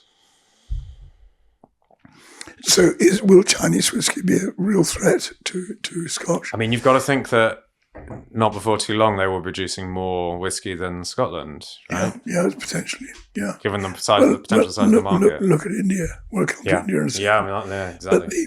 But my information from China, from Chinese friends, is that no, you know, because Scotch has cachet, you know, and and at the moment, dare I say it, the Chinese whiskies that are being made are not. They're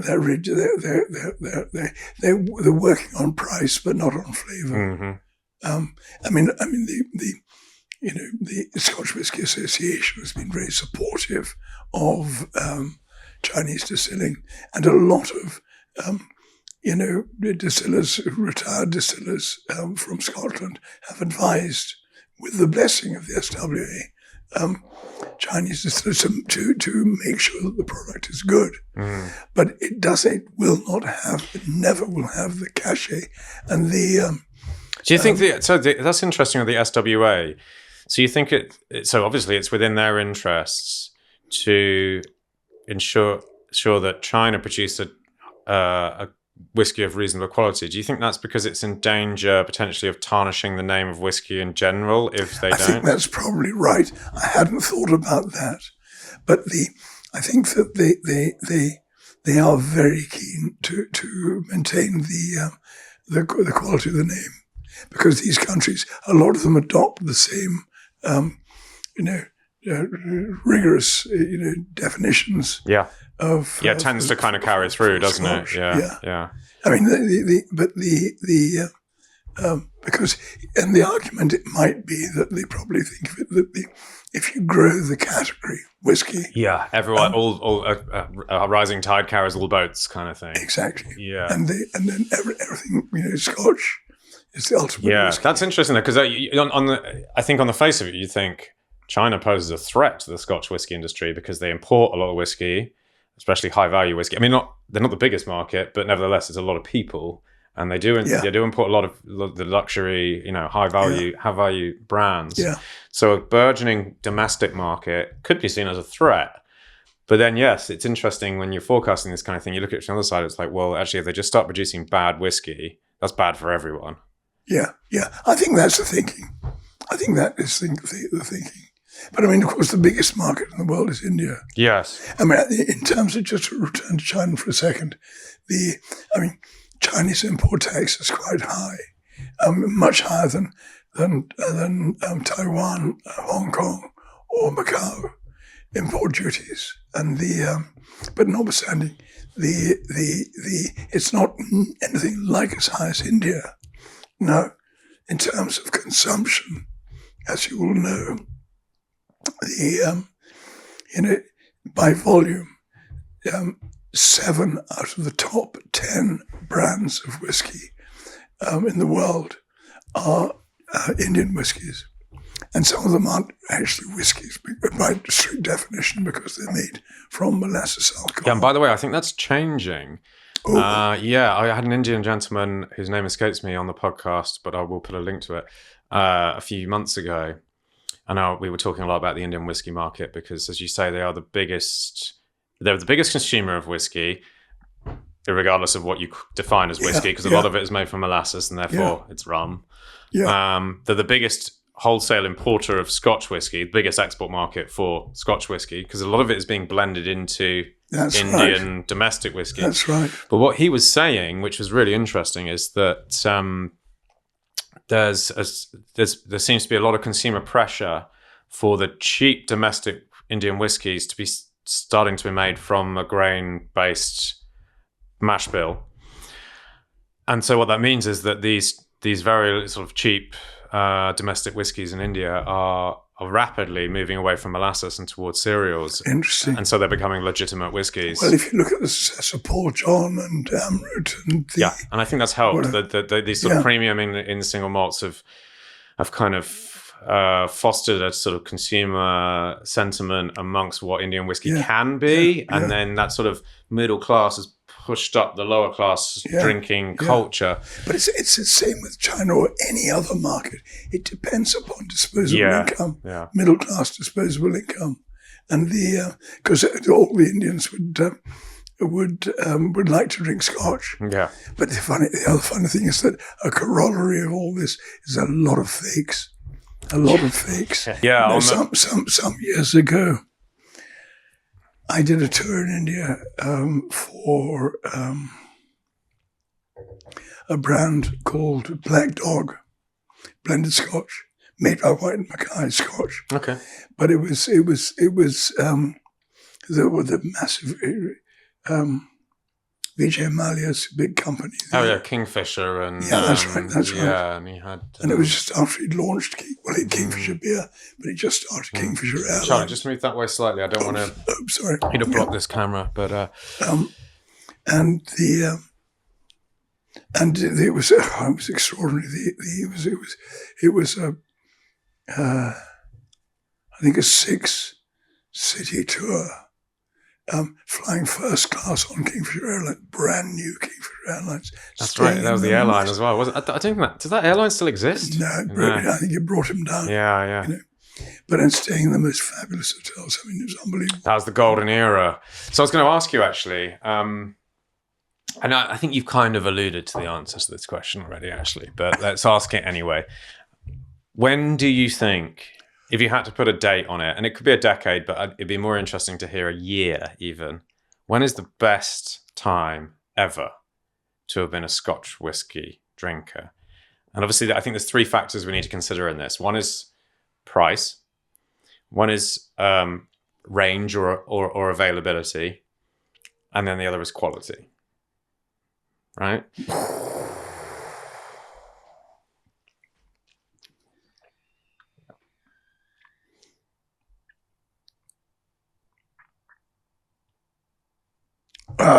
The 3 categories are to some extent mutually exclusive. I mean, you might say 1900, but it was all blended Scotch, but of a different character. I mean, if you look at another great George Sainsbury and his cellar book, written in 1920. Looking back to when whiskey was blended Scotch was much more flavorful before Lloyd George's enactments during the First World War. So Lord knows what it was like, but it was certainly, well, in his view, it was more characterful than. And then during the 20s, they started larding on, 12 and a tanner a bottle. God, monstrous. What? How many whiskies from that sort of early 20th century have you managed to try, or even late 19th century? And what's your sort of take on what the character of them? Well, I haven't tasted many. I tasted one, which was it was purported to be 1904 Lefroy.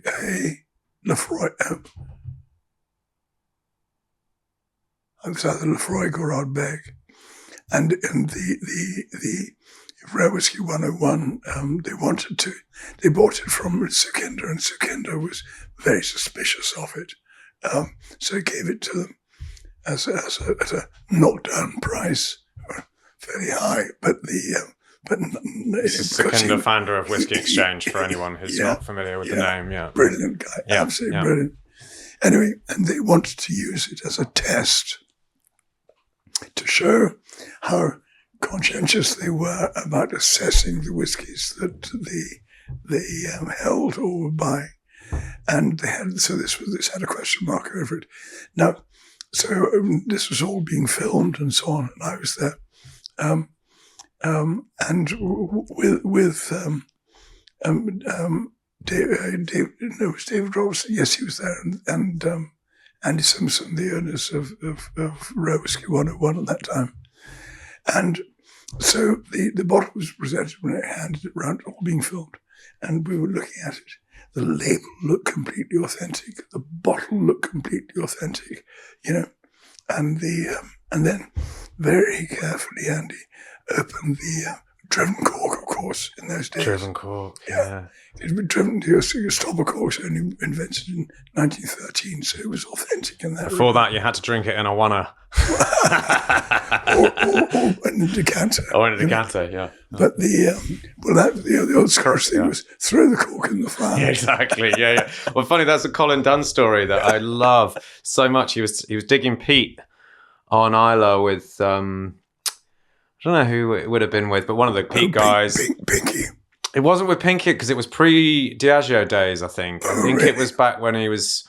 Might have even been someone from Ardbeg or whatever. Anyway, he was digging peat and with one of these old grizzled guys on Isla, and they had a bottle of whiskey there, and they stopped to have a break for lunch, and this peat digger, pulled the cork off and just threw it behind his head, and he just turned to Colin and went, "You know what that means, don't you?"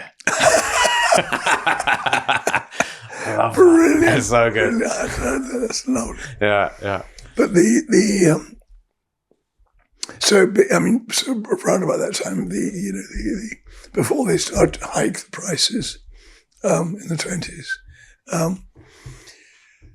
and then you come to the grim years of the 1930s,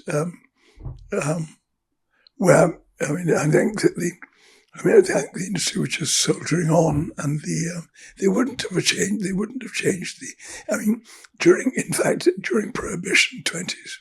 A lot of closures then, right? Oh yeah, huge number of closures. Yeah. But the Scotch whisky industry benefited because of course the demand for whisky in the US, the prohibited imports were prohibited.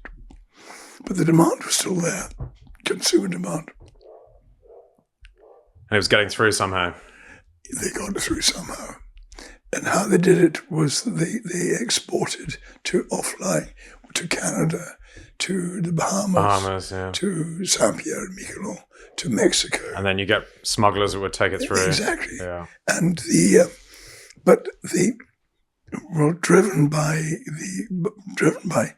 they created this thing called it was loosely called the secret agreement between led by DCL, but the secret agreement where they insisted on quality goods at a reasonable price, and don't, if you possibly can, don't deal with the mob, and because they could legitimately, perfectly legitimate, export to these markets, and then of course the consumption, the orders of whiskey in these were, exponential. So the agreement was with the government? No, absolutely not. No. So So it's not the mob. So obviously that's the sort of larger criminal infrastructure. The agreement was simply between the whiskey, the distillers. Okay, so the distillers, and then the sort of the importer, the smuggler that would take it into. Well, no, you see, because they said, so we are legitimately exporting. You're an importer. Yeah. I'm a maker. Yeah, they have a degree of separation. And then what you do with it is nothing to do with exactly. me. Yeah, sure. And then you would then have your own arrangements with the bootleggers. Yeah, okay. Yeah, so there's a sort of degree of separation and deniability of what's exactly. going on. Yeah. The Bahamas are just consuming a lot of whiskey. Yeah. On the books. Yeah. And and then, as I say, afterwards, so the thing was, and it was all clever thinking.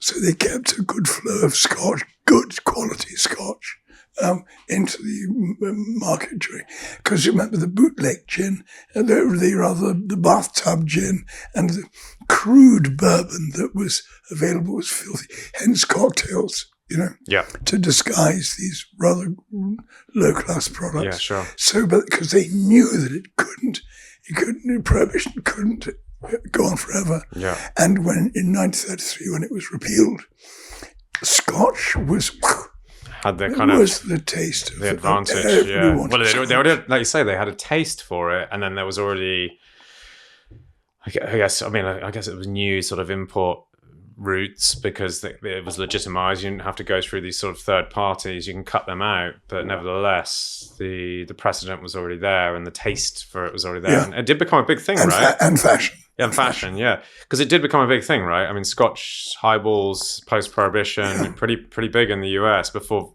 vodka started to kind of rile up. That was many years later. Yeah. Vodka and stuff, 30 years later. So anyway, so going back to the original question, so you sort of posit 1900 might have been a kind of peak moment for Flavour. Well, maybe we don't know. But I would love to. I haven't tasted many. I've tasted enough. I mean, no one has, and if anyone had, it would probably be you. But so let's sort of look to more like recent decades, because you have been tasting constantly through the 80s, 90s, and the last 25 years. Where do you see that sort of peak moment? Because I mean, so for example, let me give you my suggestion. Early 2000s. Right, there's not huge, not the availability or range of products that there are right now.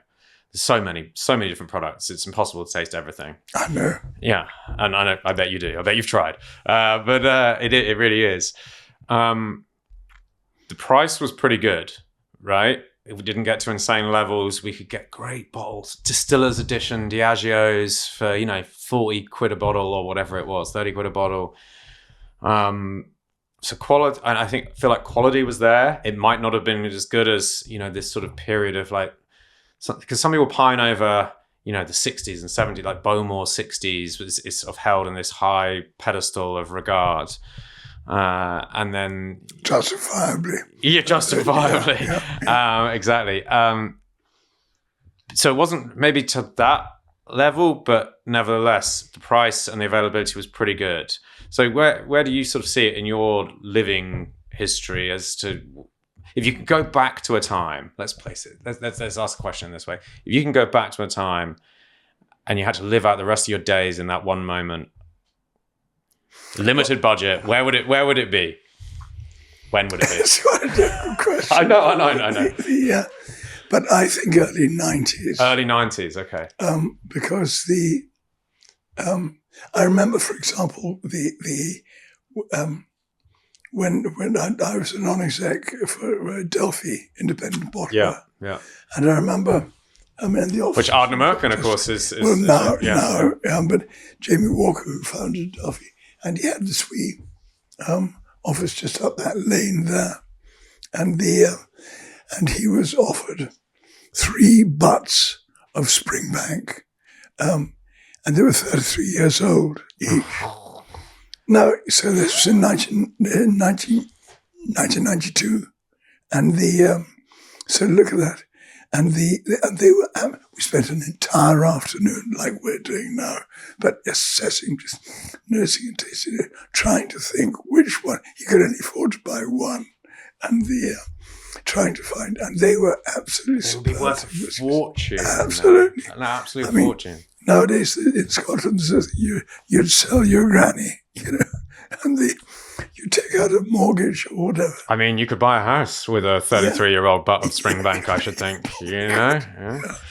So, I mean, that was an exception. I think that blended scotches, I love blended scotches, were...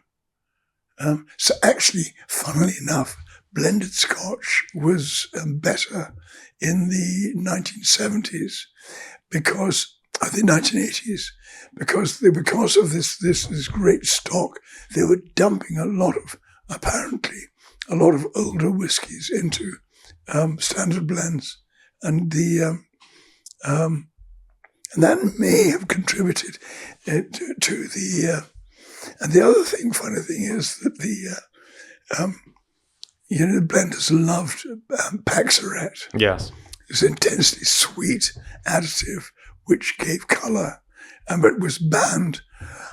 Can't remember when, but it might have been as late as 1990. But for blended Scotch in these this was put into barrels, wasn't it? Yeah, in order to colour it, yeah. and then effectively it's sort of like a loophole of the caramel colouring thing. Yeah, exactly. But it added a sweetness, and blenders that I've spoken to said they adored it because it helped bind together all the individual flavours from the components in the blend. But it had a huge appeal apart from the colour. So blended whiskies in that period would be attractive. But the sad thing is that, as I mentioned earlier on, David Robertson and Andy Simpson, myself and Gavin Smith, we had this wee club called Then and Now.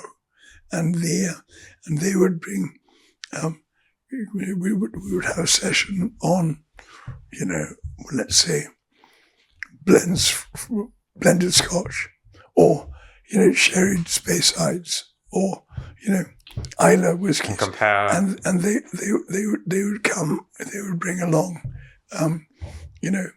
whiskies from whatever it was. Johnny Walker Black Label from the 1960s or 70s, and its contemporary, and so on. For that session, we'd have maybe 4, or they would have Bowmore from the 1960s and contemporary. They're the same sort of age and others, and we would taste them blind, and we had to. We would write our tasting notes. And we would mark it out of 10, just privately. And then we would have to guess which was then and which was now. And it's a sad thing to say that then always scored higher. Mm-hmm. It's a sad thing. I remember during COVID, a few friends and we used to send whiskies out to each other to do tastings with, and we do it virtually, as many people like yourself, I'm sure included, did. Yeah, absolutely. And I cracked a bottle of Johnny Walker Black Label that I think was probably 60s, could be 70s, could be 50s, don't know. Pretty old. And we sent it out, and it was remarkably good. Like, just... much more smoky.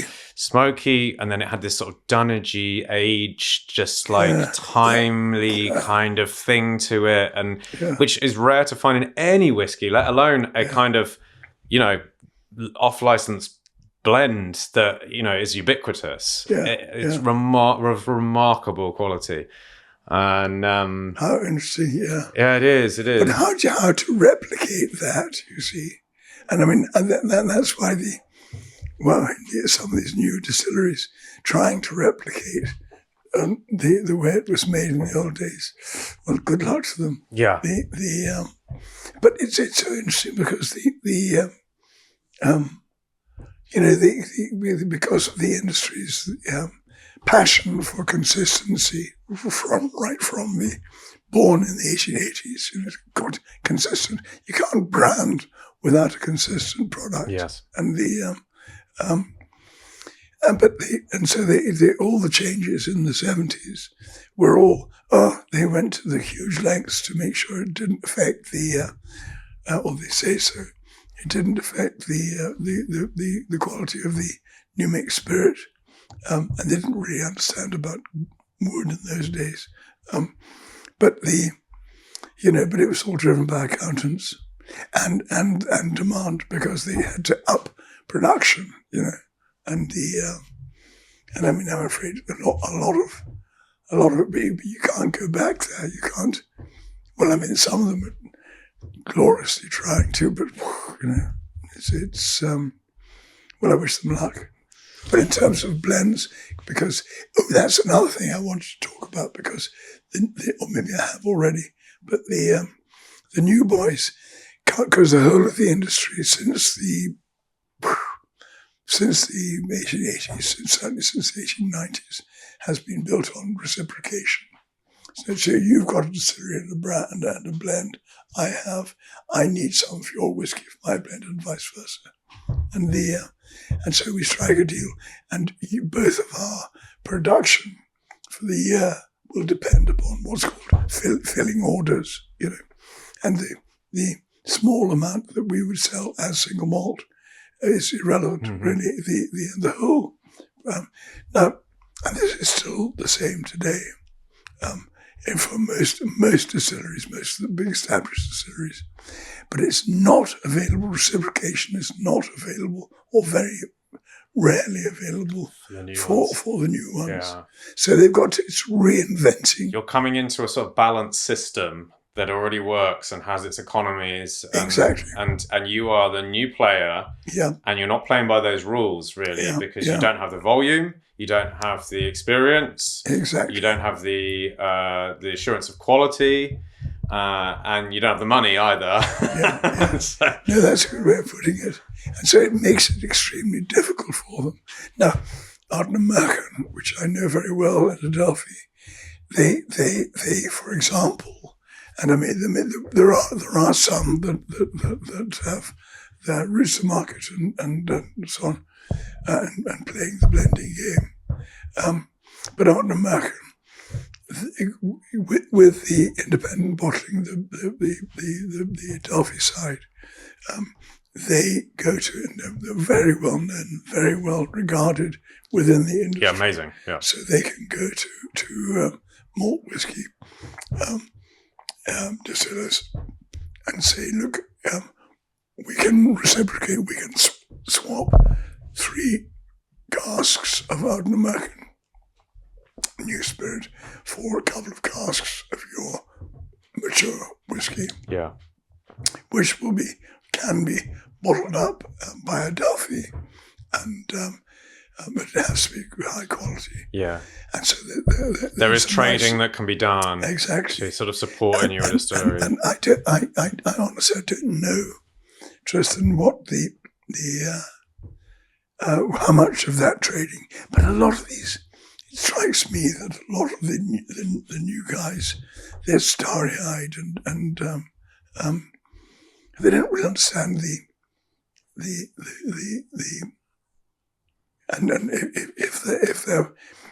even if they're well supported, and my goodness, they need to be very well supported, cash-wise. Yeah, you need like double what it costs to build the distillery. Oh yeah, in and the other thing, I mean, think if you to have made a business plan for a distillery 10 years ago, I mean, you could tear it up nowadays. I mean, everything, energy, cost of malt, cost of wood, cost of casks, cost of skills. I mean, stills. I mean, everything's gone up massively. Yeah, I mean, there's an argument, right, that as soon as energy starts going up, everything goes up because everything costs energy to make it, right? Yeah. And so whether it's felling trees and seasoning them, or it's hammering copper, or its transportation of grain, or its growing of grain. Yeah, every aspect of it. Yeah.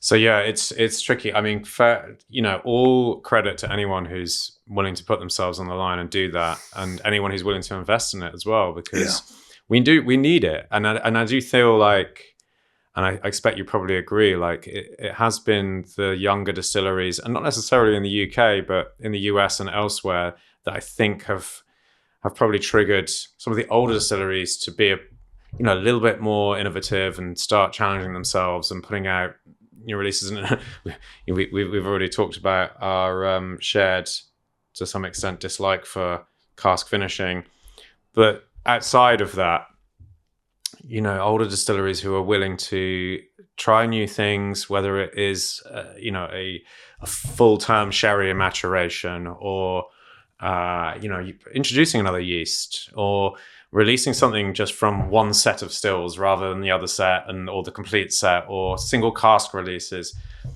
I don't think that would have necessarily happened had it not have been for younger distilleries doing quite disruptive things in the category. Yeah, although it does rather concern me that the still ongoing the established distilleries are producing so many expressions, which is just confusing for the consumer, totally, yeah, let alone for the retailer. Yeah, and that was originally triggered by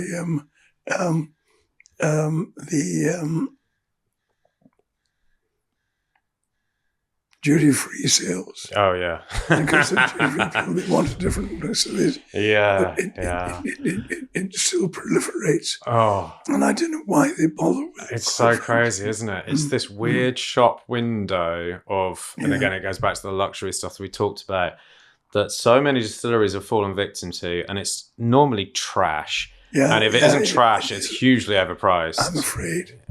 I mean, they do variations of an established whiskey, but and at a higher price than on the high street. Yeah. And a litre bottle, though. Don't forget about that. But invariably, they're not as good as the original. No. And then if they were, then people would be talking like, please pick this up when you go through the duty free. This is one of the best expressions of this distillery in recent times. It's not. Yeah. It's the sort of leftover, like, oh, what do we do with this? Let's put it in a litre bottle. Let's add 50% onto the price and stick it in duty free with an interesting story or bit of packaging. Like I know it sounds very cynical and all of that, but it is the truth. I feel for a lot of those releases. And then there's just the kind of ickiness of it being this duty-free only. Who's your market? People who are just wandering through an airport with too much money and time on their hands? Yeah. Where do we? Yeah. I think the problem is that the increasingly the marketers, and indeed salespeople, and not so much salespeople because they're at the sharp end, but the people on that side. Are out of kilter with they may have been marketing, baked beans, their last job, and even at marketing director level, there was a guy who worked from selling motor cars or whatever it is, but the whole ethos of the Scotch whisky industry is entirely different, and it relies on within the industry, it relies entirely on personal contact, trust, and everybody knows everybody. And if you put into that somebody who has no experience of the product that they're selling, and they just apply, the same tactics as they would for big beans or for, depending upon what it is, motor cars or whatever it is, fast moving. Goods, consumer luxury goods, and that's what they're doing. And and so they come back and they say to the production side of things, look, we've got this great idea, and the marketing people who work with them, and they say, well, we've got this great idea, let's do this, and then they go back to the production side and said, look, we need a a brand that does this. We know what we're going to sell it for. We know how we're going to package it. We know who we're going to sell it to. Give us the juice. And when Bob Delgado was working for Macallan, drove him up the wall because he would have to search around in his.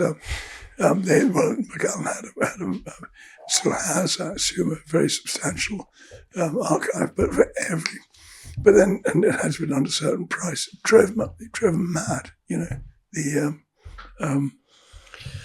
Well, look, let's take a more positive tack. And this is a question you must get asked a lot, but indulge me.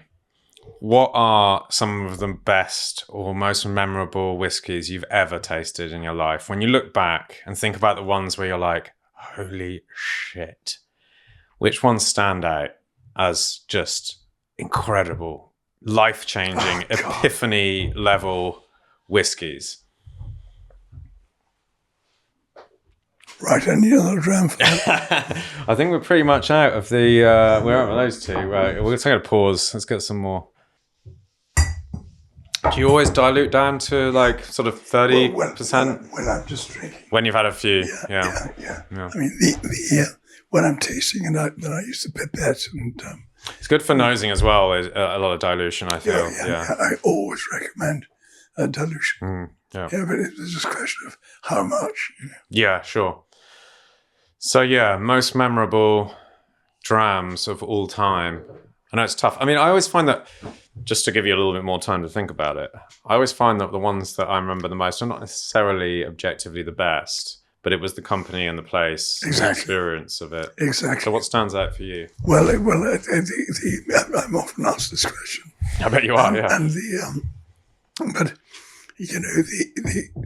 one of the most outstanding ones was when I was invited to go fishing on the River Tweed, salmon fishing, with a friend, and we went. We were leaving about very early, about 7 o'clock in the morning, to get down there, and we went into a little grocery shop to get a couple of bottles of something for our host, and it was a very basic sort of grocers.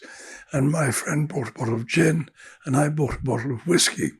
It was the only whiskey they had in the shop. It was a blended Scotch. I'd never even heard of it. It's what I think in the trade is called a secondary blend. In other words, it's shit. And so we went down. It was the very end of November. The Tweed closes very late, and we were fishing away. It was a very cold, clear day, brilliant sky, white. And anyway, by 4 o'clock, when the light went, there were 6 rods, and we piled into the hut. One of them had caught a fresh salmon, so morale was high, and we were frozen to the marrow. And we went and got the old tilly lamps going and the stove going, and my host just took this bottle of whiskey, and he had big tumblers and just split it 6 ways. And everybody was sipping away on this. They all said, "This is the best whiskey I've ever tasted." And they were all being of a certain age. They're taking out their reading glasses and writing the name on the back of their checkbooks. We had checkbooks, but I mean, it was rubbish. But in the circumstances, in the company, it was absolutely, it was ambrosia, and that's so important. I mean, the situation, the people you're with, the situation really does make the whiskey rather than an analytical tasting. So what do you think that means for what we would class as great whiskey? Do you think really the greatness of the whiskey is just compensating for a lack of company and the right moment? Like, what are we trying to achieve here? If we know that in those moments, something can be the most beautiful experience of your life with the most average plain whiskey. Exactly. Like what? And the same would be true with anything, for food, any experience, Maybe it's the unexpectedness of it, though, right? It's the unplanned nature of it. I hadn't thought of that, but that might have been the occasion. But I mean, oh Lord, I mean, when I was tasting something, I privately score whiskies out of 10, and never go public. I won't allow it to be. That's interesting. So you think it's a useful tool for your own writing? Yeah, and if I'm chairing a nosing panel, yeah, I'll get them to do it. But I will not go public on it. I think it's iniquitous because I know the amount of effort that's gone into producing this. Yeah, to ascribe a single number to it just seems to be exactly not really doing justice. Who am I, or even though I'm quite experienced, or even a panel, I mean, it's like Robert Parker, who had this sort of life and death over Bordeaux wines, and if they didn't score over 95 or whatever, then immediately just dismissed. Yeah. And I mean, it must be done. I mean, actually, his palate for those wines suits me, but I think it's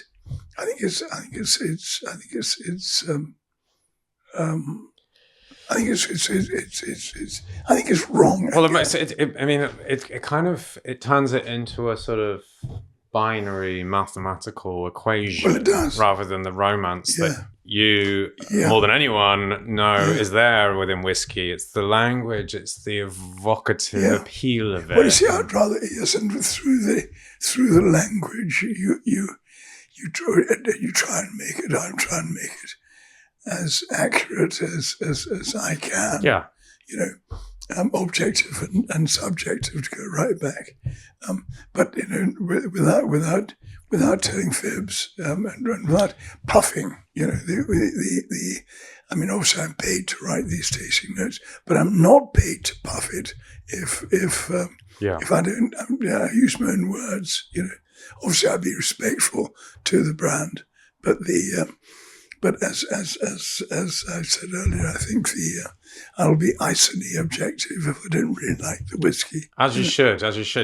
So outside of the salmon fishing scenario, which I can totally appreciate, because it's that kind of holiday beer sort of scenario where you go to Greece and you drink the local beer and you're like, this is the best tasting lager I've ever had in the world because it's hot and you're on an island, right? And then you're like, well, I need to buy at least a pallet of this when I get home. And then you taste it and you're having this insipid nonsense.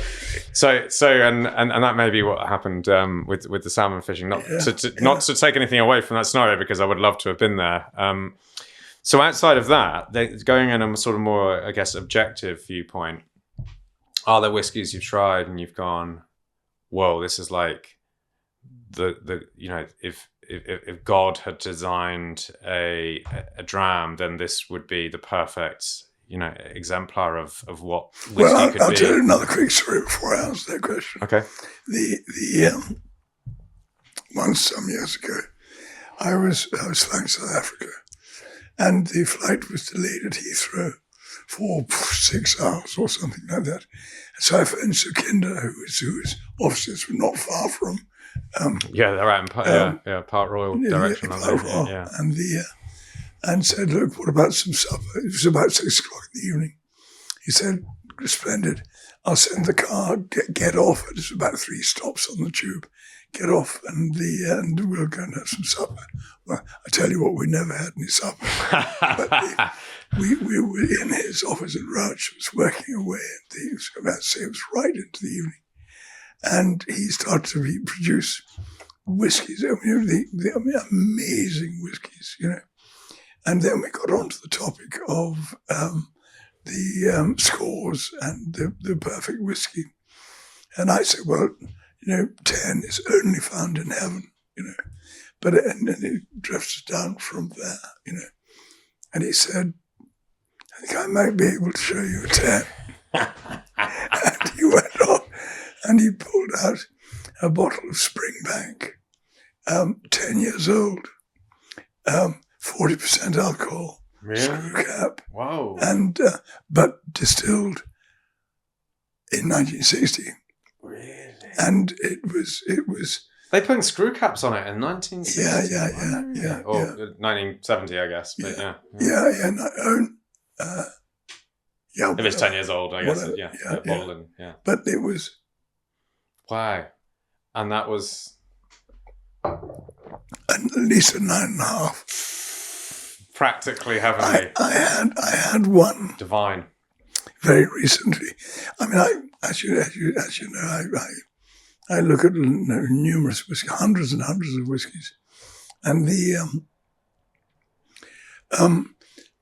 frankly, most of them fall into, the best ones are 6s and 7s. 8 is good. 9 is very, very good. 10 is exceptional. And out of 500 whiskies, core, I might get 10, 9s. And I had one the other day. What on earth was it? But it could be any whiskey, I mean, there are certain whiskies that, like Springbank or like Macallan at its best, like Malt at its best, Isla is pretty reliable, but there are certain makes that are, there are ones that are more reliable than others, is what you're saying. I think they are. And then there are other ones that can surprise you. Well, yes, it surprised me. Yeah. For example, I do a lot of assessment for Diageo for their casks of distinction, single cask bottlings. And I've looked at over the years at a number of Nc'nean. Yeah. Now, Nc'nean is not a whiskey that I rate. No. But the ones that have been put into have been sherry casks, and they're very dark. And they were absolutely magnificent. They really were exceptional. I love Clynelish. Clynelish might be my favourite distillery. I think if I was on and had to have only one, it would be Clynelish. Really? Seriously. Really? Yeah. But Clynelish is also variable. The standard 14-year-old Clynelish is. Yeah, I mean, and also the 15, or was it the Distillers Edition Oloroso cask Clynelish, which used to be so cheap, and it was just a remarkably good whiskey for the price, like under 50 quid a bottle. Yeah. I can't remember that one actually. Yeah, it's but it's just it's that waxiness which we alluded to earlier. It's a unique element to that distillery, and it is. It's once you taste it, it's kind of addictive. You're like, you can't forget it. And then everything else you taste, you're like, it doesn't quite have that same waxiness to it. But it's a funny thing because I think the waxiness, if you're tasting certainly old blends from the 60s or whatever, there is a slight waxiness. I'm thinking particularly of Hague Pinch. But it maybe had some Clynelish in it, right? Well, no. I think that generally distilleries are much dirtier. They didn't clean up the faints receiver. Yeah, well, this is the thing. So that's what Clynelish trade off, right? It's the faints receiver, exactly. Which is, I mean, do you want to just sort of describe what that is to someone who might not be sort of familiar with how distilling works? Well, the guy, the operator, he makes a decision about how long to run the first runnings of the spirit, which are impure and not very pleasant. In fact, sometimes poisonous. And then he cuts in to start saving spirit, and he saves spirit until he cuts off, because the latter part of the spirit run is not very pleasant in a flavour way. Now, of course, what they call the foreshots and the aftershots, or the feints, go into a different tank. They're not going to be wasted, but they're going to be redistilled, and in the next batch. And that's because they can still contain ethanol. Oh yes, They still absolutely. contain usable alcohol. And indeed, in the 4 shots, very high strength. After shots, slightly Less lower so, strength. but a lot of water. Yeah. But what the distiller is looking for is the centre cut, the heart of the cut, for his to be ultimately bottled up, or matured and bottled up. Now, what was the question? The Faints receiver at Clynelish. So this is what the vessel that collects these sort of reusable but not disastrous components of the distillation, right? Yeah, and I mentioned earlier that the Diageo have require all their distilleries to submit samples of their new make spirit each week, and lo and behold, I would guess probably about 10 years ago, or maybe slightly longer, the Clynelish was coming in, and it had lost its essential waxy characteristic, and not only once, but for 2 or 3 weeks. And then a friend of ours went up there to find out what the hell was going on, because this was crucial to the character of Clynelish. And they discovered, after much research, that it was some horrible sort of waxy gunk that built up in the spirit receiver for the faints and aftershots. And then, of course, having discovered that and then, of course, having known that, it returned in its own time. Yeah. But the once you clean it out, it changes the style of the spirit. Oh, yes, I didn't say, because, of course, the one thing that happened during the course when they lost their spirit character was that this tank had either been replaced or it certainly been cleaned, and the pipes had been cleaned. Yeah. And then they discovered that was one of the wonderful mysteries of. Yeah. Of it turns out don't clean it too much, yes, exactly. Because then you get better go. So Rose Isle, which of course is Diageo's sort of super distillery, which was designed to create. So Diageo, obviously, primarily as a blender with Johnny Walker and so on, various other blends, but primarily Johnny Walker, J&B. They need this canvas of colours. Let's call them colours rather than ingredients in order to blend their whiskies. And we've talked a lot in this conversation about how blending is paramount to these producers. Not just Diageo, but Diageo built Rose Isle, very modern distillery right on the north coast near Inverness. It's the north part of Speyside. In order to start producing these styles of whiskies that imitated some of their primary blending components. I presume to alleviate some of the pressure from those distilleries, the malt distilleries that were producing those liquids, but also so that they could then move the whiskies from those malt distilleries to malt whiskey bottlings rather than them being put into blends. Such was the demand for malt whiskey. And so at Rose Isle, they were producing grassy style whiskies synonymous with some of the distilleries, like, I guess, something like Cardew. They were producing malty style whiskies synonymous with other whiskey distilleries. And one of the target whiskey styles was waxy.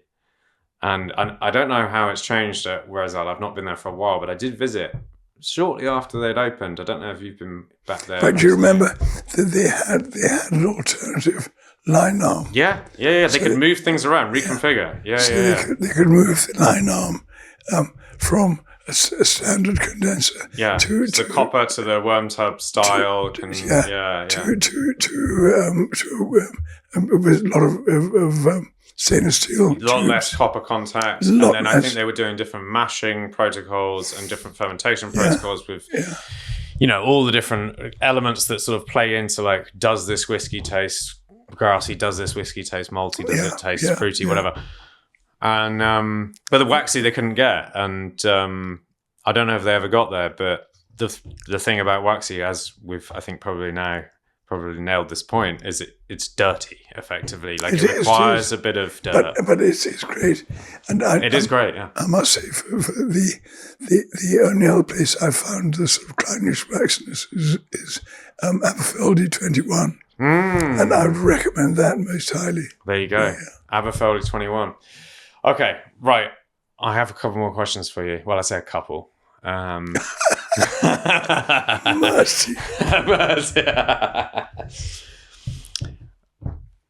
If someone who knows you well said, family member or someone who really knows your taste in whiskey says, "Oh, that is a whiskey that Charlie would love," what kind of dram would they be talking about, do you think? Well, are we talking about quantity or quality? Quality. I was, as you know, when I'm not analysing whiskey, I drink blended Scotch, and my first go-to is Johnny Walker Black, but the MacLean's Isle of Skye. If I'm buying a supermarket, or I buy, when the price in the supermarkets go down. I used to love grouse. I mean, I wrote a big book about grouse, and but the product is, in my view, sad. Nothing like it was once. Are there any blends that you think have managed to maintain a standard, or do you think everything has just kind of slipped slowly? Well, no. I think Johnny Walker Black Label, it has slipped since the 1950s or whatever, but it remains very consistent. I think Dewars, and particularly Dewars, generally you can't find it here very often.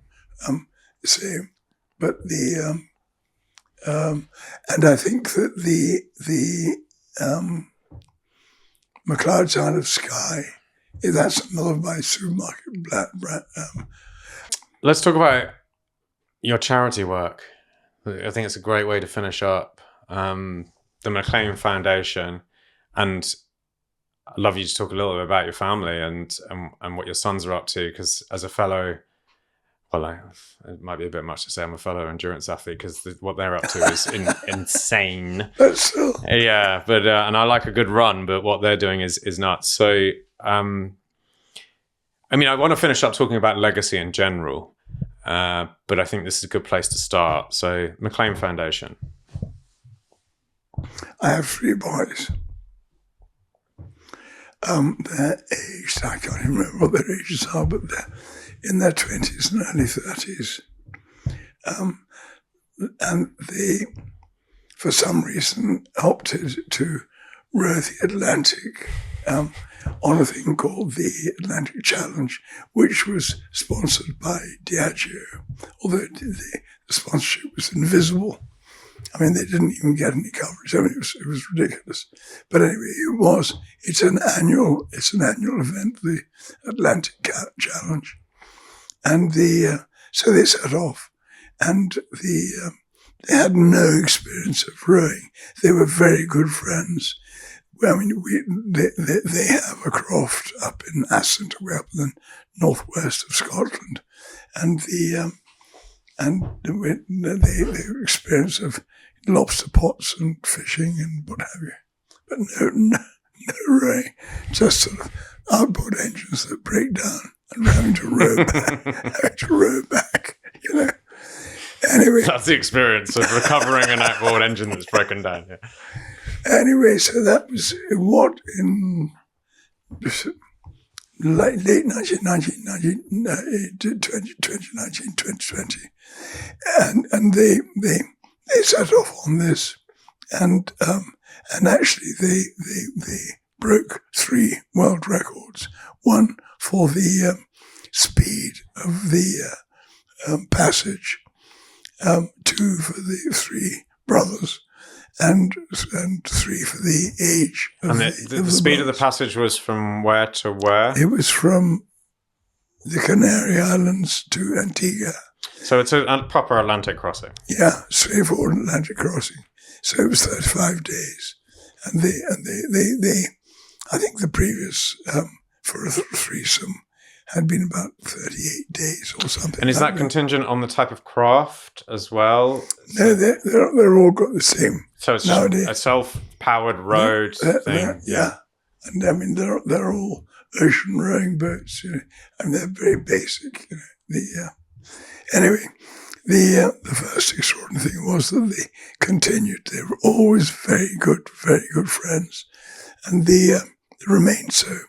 And across this, you're talking about, rowing day and night with very, very basic, comestibles, the food. They love porridge. Proper Scottish voice. The one thing that they never got tired of was porridge. And they would make little porridge pasties when it was a hot day. Porridge pasty? Yeah, little porridge pancake type. Oh, pancake. Sorry, I'm Cornish. I thought you said pasty. Oh, no. And I think they had some dried fruits and they were carrying that sort of stuff. Anyway, they did very well. There must be some crazy calorie burn, though, for 35 days rowing. I mean, can you imagine? Yeah. But anyway, out of that, they evolved the dream. Well, it's not even a dream. The ambition to row the Pacific. Now, the Atlantic is about 2,000 miles.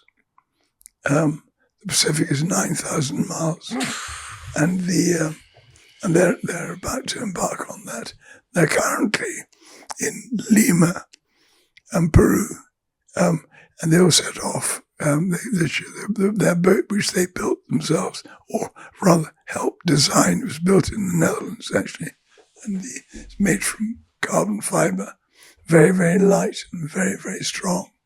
And they've cooked over 1,000 meals, which have been freeze dried. So because they're going straight without any stop. And without any support, no support vehicle, I mean, in the Atlantic, there were other boats around, but it didn't matter, they didn't see them. And as I say, it's 9,000 miles from Lima to Sydney in Australia. And that is equivalent to rowing from England to Australia. I mean, people forget how big the Pacific Ocean is. Right? How do you feel about this? I mean, I would imagine you are obviously very proud, but from a parent's point of view, how do you feel about it? Well, I feel emotionally very involved, as you can imagine. They have been training for at least a year. They've been living with me for the last year, and they've been training frantically. They have a trainer who's based in Chamonix, and she's a legend, and she trains Rafael Nadal, for example, and Paris Saint-Germain, Rookbot for their football club, and she's an absolute legend. But she took them on, and she trained them before and training is not. It's diet, and it's the whole. She had them for this most recent one, 45. Now what was it? Yeah, 45 hours a week on training machines. Either rowing machines or other exercise, or running up and down mountains. So they're incredibly fit. And then she's also a dietitian. And she's advised them about all the food. Yeah, because you can't do this kind of thing without a serious amount of preparation. And so, they're I think psychologically and physically well. Sorry, my voice is going. We're nearing the end. Don't worry, everyone, included. But I just find it. I mean, it's. And we'll get on to the charity side of it in a second, just before we finish up, because there's a whiskey element to this, as well as what your sons are up to. But I guess to kind of keep it concise, how do you feel as a parent that you've got sons who are inspired to do this kind of thing? What sort of pride or responsibility do you take for their drive and their commitment to doing these kind of endeavors, pushing themselves, but also, of course, raising money for people that need it? And by the way, you're a water charity fundamentally, as I understand it, right? Well, I mean, obviously, I feel hugely proud of them. Hugely proud of them. I don't have any great fear, to be honest, about the danger. I mean, they'll be facing huge dangers, you know, in terms of capsize. The boat will revert, you know,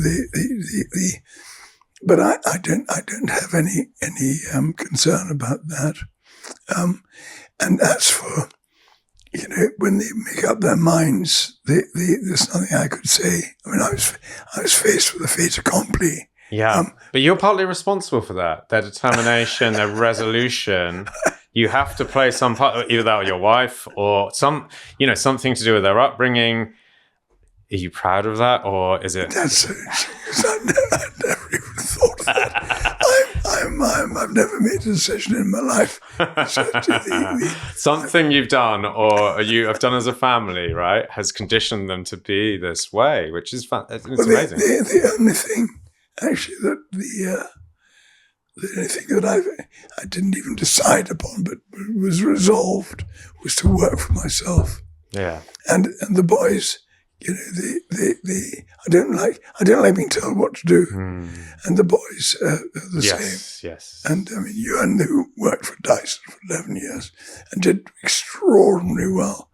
But when Dyson started to throw his weight about, or he cut, you know, 30% of his own team, and so you suddenly realise that, you know, big business, they are ruthless. No matter how much contribution you've made for so long, you know, you can be, you're dispensable because the accountants say so, you know, and all they want to do is to work together, find something to work together. They haven't yet found it. They've got this little craft up in I think they found it. Northeast. Well, they're committed to this. But how they're going to make money, I have no idea. How they're going to survive. Yeah, but then, I mean, they're making money for other people. So the charity, it creates... because you're doing bottling as well, so you're doing Now the charity is an entirely separate thing, because after the first row, the Atlantic row, they set up one of the things to try and raise money to oops. Don't worry, you're right. Microphone in your armpit. That is a large measure. Okay. I know. Tidy it up. Yeah. It's not going to drink itself, right?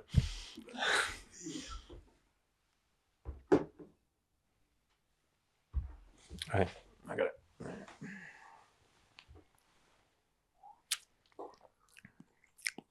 Is this grain or a blend? No, I think it's a syrup. We're just finishing off the Altamore, aren't we? What is it? Oh, no, it's Invergordon. You're right. Invergordon, yeah. Gosh, yeah, you're right. So, the Atlantic row, they rowed for charity, and they rowed for their principal charity was a thing called Feedback Madagascar, which was to provide clean water for the poor people in Madagascar, which is a very, very poor country. Yeah. And the other side of it was another thing called Children First, which is a Scottish charity, and so it's divided. But this one, the Pacific Row, they're planning to. They raised $250,000 for the Atlantic Row. This one, they're aiming to raise £1 million.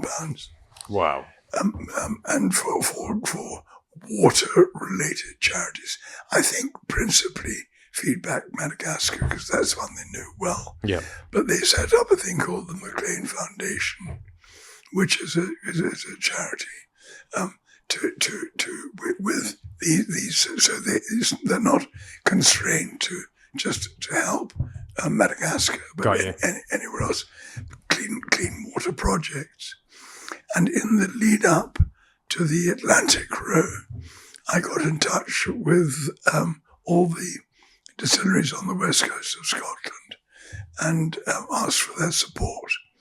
And so they rode up and visited all the distilleries, and the distilleries, donated bottles.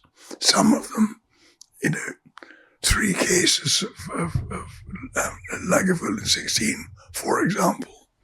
Some only 1, Beaumont.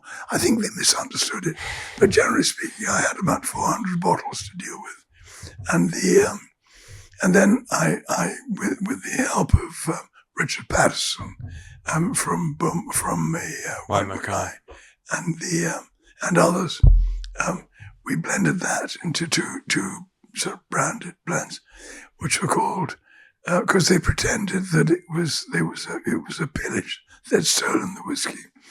And so there's a wonderful film, if you're online, if you can look at it, called The Great Pillage. It's hilarious. It's very short. Anyway, so there was Maclean's Pillage, which was a blend. Pillage, great name. And and Maclean's Spillage, because William Grant's came in and at the last day said, "Do you want some grain whiskey from Girvan, West Coast?" Yeah. And they were so we made a blended Scotch as well, and so that gave me the idea. So this charity and all the money they're seeking for the Pacific Row will go to. And you've done independent bottlings of Ardnamurchan and Glen Scotia as well. And as I understand it, the sale of each bottle of that provides clean water to someone in Madagascar for life, at least one person. Thank you. I'm glad you mentioned that. Yeah. So they set up behind this, nothing to do with the Pacific Row. Yeah. Because it's a whole standalone thing. The MacLean Foundation. Google it. And that, as you say, is to raise money. And that's through. We're doing hopefully 2 bottlings a year with cask donated, which will be sold, and every penny goes to the cause, which in this case at the moment is certainly Madagascar. Mm. And so the first was Ardnamurchan, the second was Glen Scotia, the third, I'm not sure I'm allowed to say this because it hasn't been released yet, but it'd be very close to Could be an exclusive if you want to say it. No, I don't know. And we have a fourth, which I certainly can't talk about yet. But so have the Glen Scotia and Ardnamurchan sold out, or are they still available? I think there's a few bottles. Okay, so there you go. Glen Scotia. So anyone listening, if you want to support the MacLean Foundation, that's a great way of doing it, or sponsor the boys doing their specific row because they need to raise $1 million. Oh, they're great. Yeah, absolutely. Well, yeah. All right, look, this has been phenomenal. I honestly, one of the best afternoons of my entire life. I want to finish on a few little quick fire. They don't have to be quick fire. Like, you can take your time to answer them, but just 3. In fact, I think I've only got 3. 3 little questions to finish up, unless there's anything more that you want to say, but I suspect that we're running to the end of this thing. Okay, so question number 1. What is your favourite Scottish whisky distillery to visit?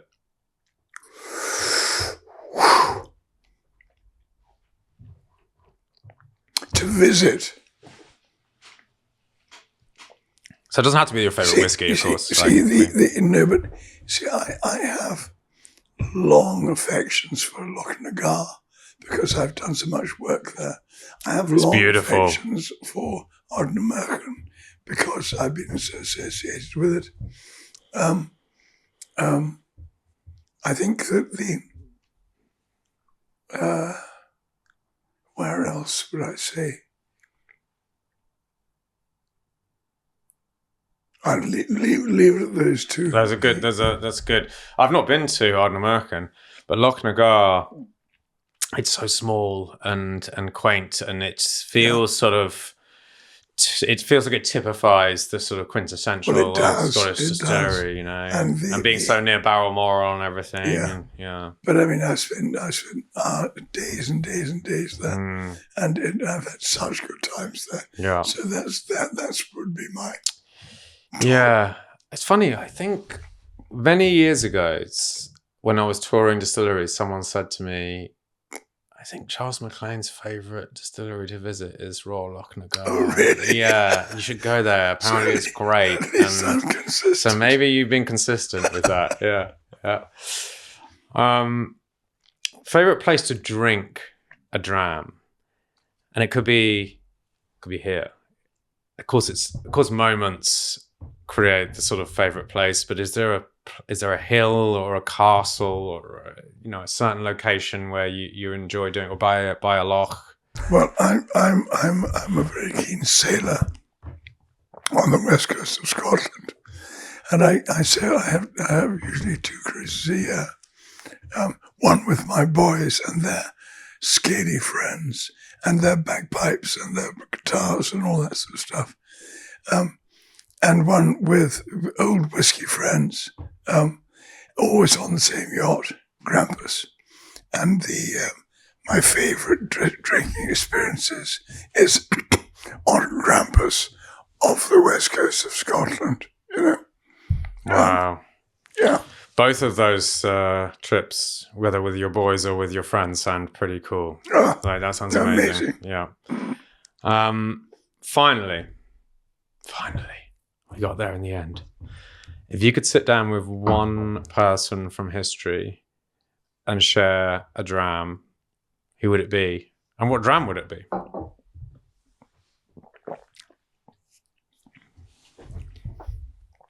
I've been reading an awful lot of Walter Scott, and I would love to meet him. Now, he was very keen, but mostly his whiskies were bunches and so on. But so I think that off the top of my head, Walter Scott would be strong choice and not unexpected either. To be honest with you, yeah. Just to find out what it was like in terms of the whiskey that he was producing. Well, it was quite interesting to see what his confection is. What he expected from a whiskey. Yeah. That would be very interesting, actually. Yeah. So drink his whiskey with him, I think would be Yeah. very cool. Yeah. Because I'm sure it wouldn't be very nice. It'd be unrecognisable, probably. It's sort of punch. Yeah. Right? It was all drunken as punch in those days. In the 1820s. And but that I'd find very interesting. Charlie MacLean. Wow. What an epic episode. Sorry to go on and gone on. There's so no need long. for an apology. I think anyone who's stuck by it this long will be incredibly grateful for your time, as I am right now. This has been one of the most amazing afternoons ever. So I really appreciate it. How very kind. And I appreciate you. And I hope you continue to do what you do for a long, long time. And thank you. Thank you very much indeed. All right.